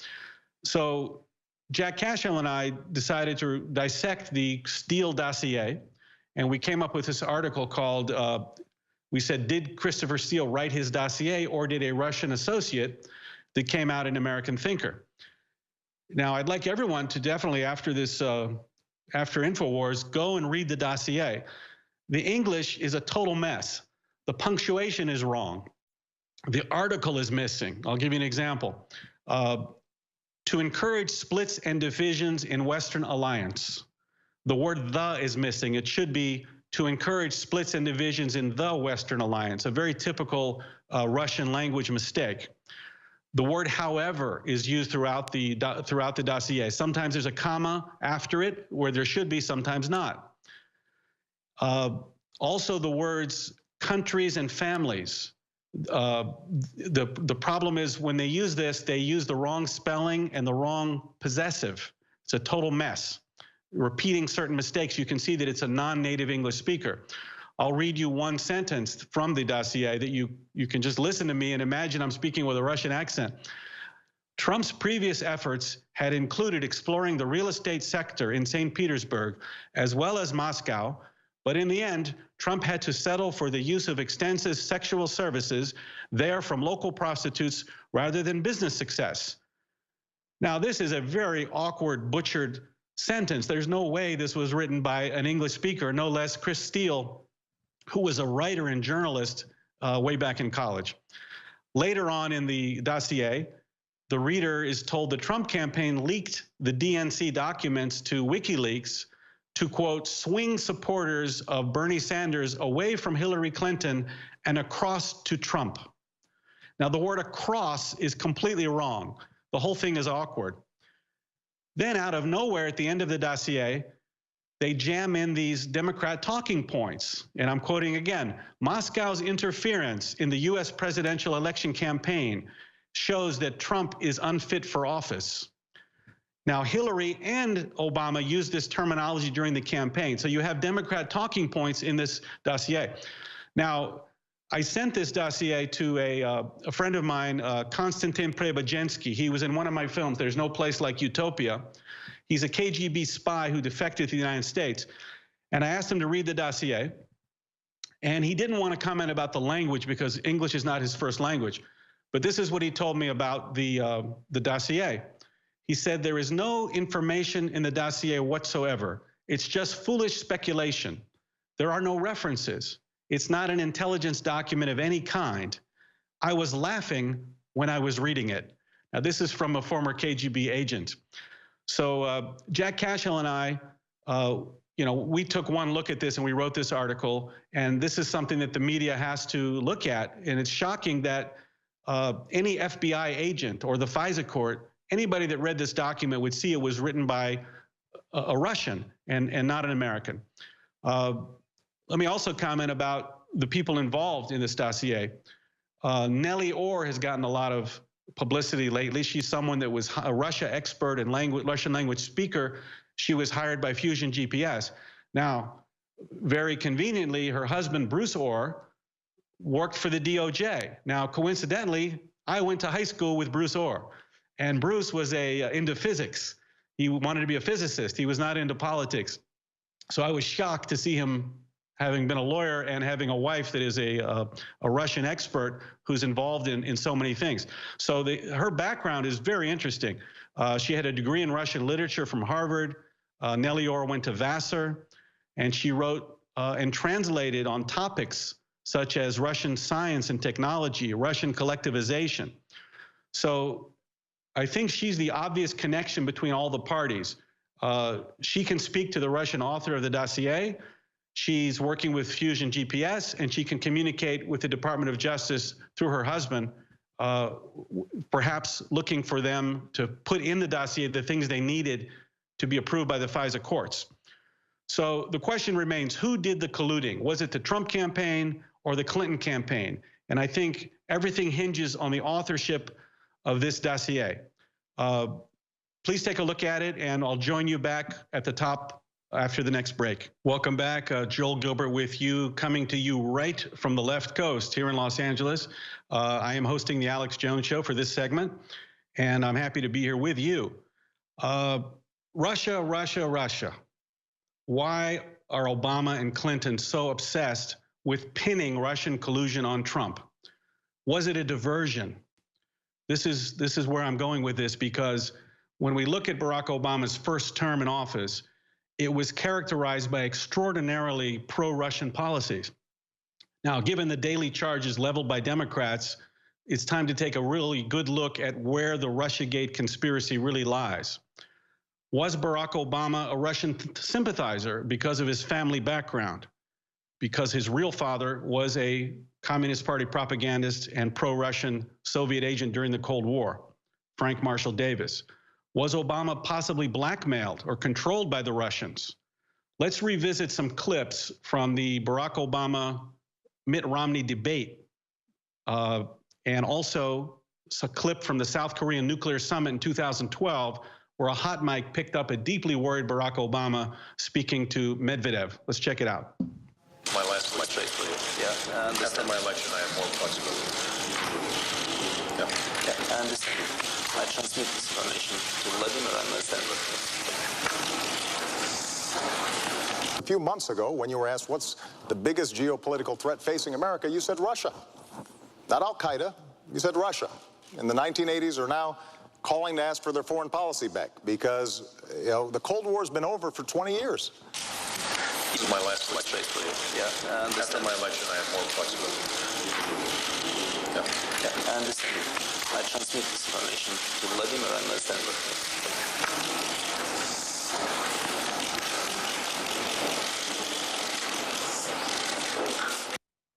Okay, so what do we have here?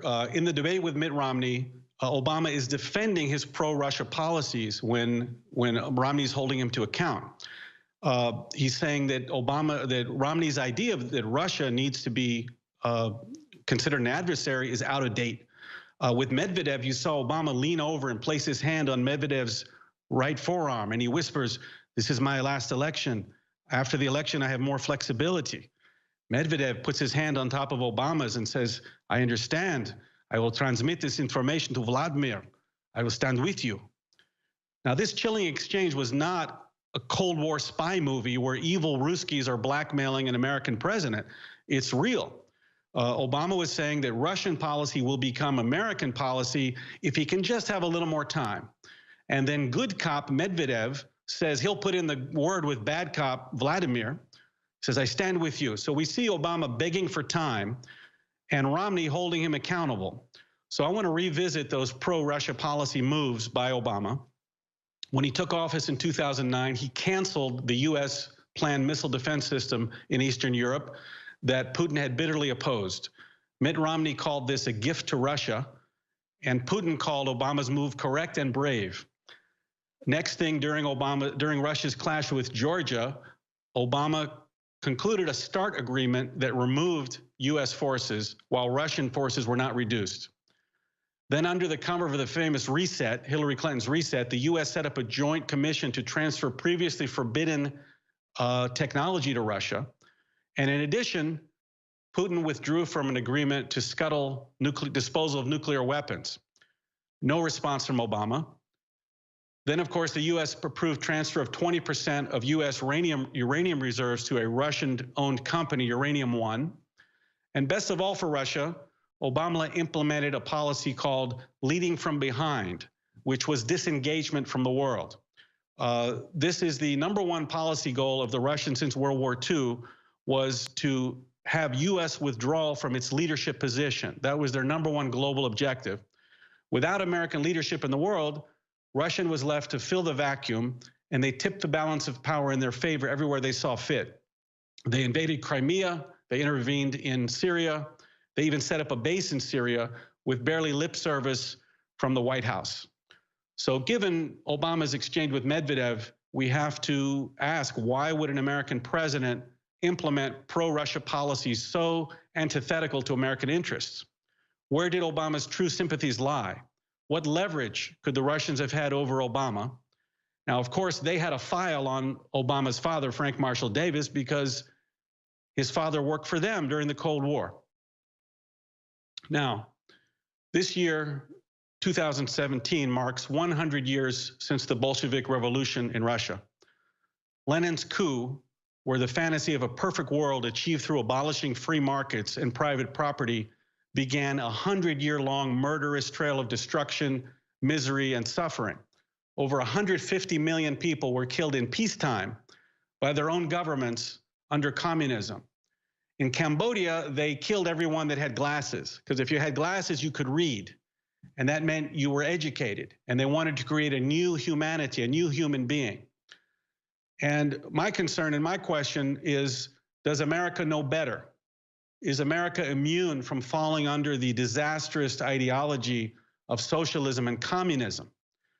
Let's take another look at a video of two Marxist politicians that we all know and revisit some things that they said and talk about whether America is susceptible to communism and socialism.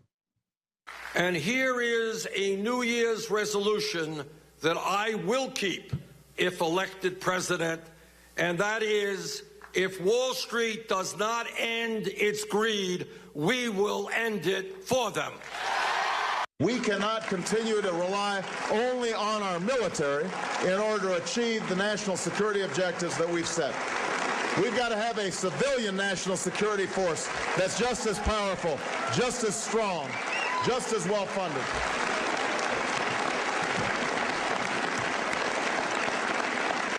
Not only will big banks not be too big to fail, but big-time bankers will not be too big to jail. Okay, so Barack Obama said in 2008 he wanted a civilian national security force, maybe like the Stasi in Germany or SAVAK. He was describing a police state. And did you see behind him, everyone clapped. They had no idea what he was talking about, but they clapped. And people voted for Obama twice, even though he said he wanted to create a civilian national security force stronger than our military. How could people possibly have voted for him knowing that he said this? But they voted for him twice. Now, also, Obama said of working class Americans, they cling to their guns and religion. I want to spread the wealth around. We will reward our friends and punish our enemies. People also remember, of course, we're 5 days away from fundamentally transforming America. Obama had a radical past and a radical Marxist agenda, and people voted for him anyway. They did not fully understand where he was going. Then you have Bernie Sanders, we saw in the video. He's talking about breaking up businesses. He says we're going to put businessmen in jail. Now, this is what the Bolsheviks did back in 1917. This was the beginning of the path of destruction. The Bolsheviks jailed the entrepreneurs. They called them bourgeois at the time. Today we call them entrepreneurs. And the government bureaucrats took over these businesses. Within a few years, the bureaucrats became the leading class of society, and they were very unproductive. There was no jobs, no food, starvation, and death. But you have Bernie Sanders running around the country giving this speech about breaking up business, taking over the banks, breaking up the pharmaceutical companies. The business of America is business. This is what drives the free markets and drives all the wealth and prosperity. But people voted for Bernie Sanders. They still have him on TV, listening to him talking about a political revolution or breaking up all the banks, jailing the bankers. So despite the electoral success of America First Donald Trump, I look out my window here in Southern California and I can see the Reagan Library. And I recall Reagan's profound words that I want to leave with you today. He said, freedom is a fragile thing. It is never more than one generation away from extinction. Freedom must be fought for, protected, and handed on to the next generation to do the same. As long as people are still voting for and listening to people like Bernie Sanders and Barack Obama, American democracy is still in grave danger. I'd like everyone, please go to the InfoWars store and take a look at my new film, The Art of the Insult. This is a film about the branding techniques that Donald Trump used for his political opponents. People forget that he was actually in the entertainment business for 30 years. Miss America, pro wrestling, The Apprentice. So he knew how to manipulate the media and control the narrative. Go to the InfoWars store. Please support InfoWars. Trump the Art of the Insult. And get it and show your friends. It's a great group experience. We showed it in Los Angeles 2 nights ago, and we had 300 people laughing nonstop. So check out The Art of the Insult, and I will see you next time. Thank you so much, and Alex will be back. Someone very profoundly once said many years ago that if fascism ever comes to America, it'll come in the name of liberalism. This young generation who scream words like fascist have actually themselves become the fascists. You guys are the fascists! You're all the fascists! You're a white male! I just wish that somebody would create like some kind of a safe space where we can all just go and hate. You're a fucking white man who gets to do whatever he wants to in this space, right? You need to get out. I actually don't. All right. Hey, who wants to help me get this reporter out of here? I need some muscle over here. Donald J. Trump is now president of the United States.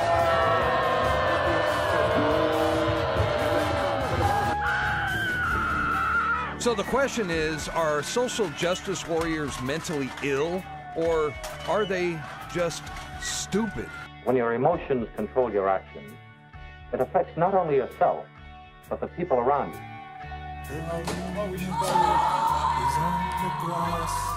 There are over 7 million mentally ill and emotionally disturbed children in America. It has to be a joke. I cannot believe this is happening. I'm literally about to kill myself, and I'm not kidding. You better fix this right now. Get the out of here! Jeff's losing control of himself. Get your phone away! Why? Quit recording! What? The madder he gets, the worse it becomes. Get the away! You couldn't help interrupting, could you? I have Martha here. I don't wear deodorant. I love Satan. You added nothing to that conversation. These are some of Tommy's drawings that the school sent over. There's an awful lot of hate in them. I am a nasty woman.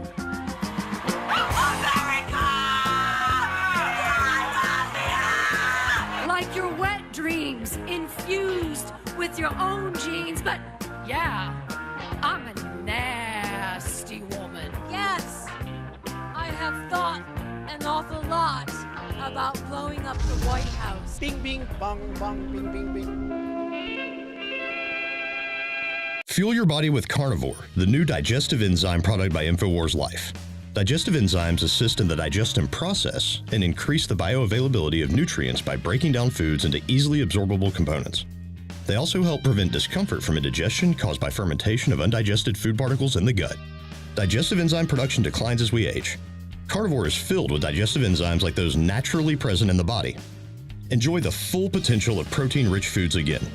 You can eat protein-heavy foods now while minimizing the later indigestion and discomfort commonly associated with high-meat diets. Just one pill with every high-protein meal helps increase the bioavailability and absorption of amino acids, the building blocks to your muscles. Carnivore also contains digestive enzymes to help digest fats and carbohydrates so you can fully digest all types of meals. Don't let a meal go to waste. Use Carnivore by InfoWars Life. Head to InfoWarsLife.com and secure your bottle now. That's InfoWarsLife.com.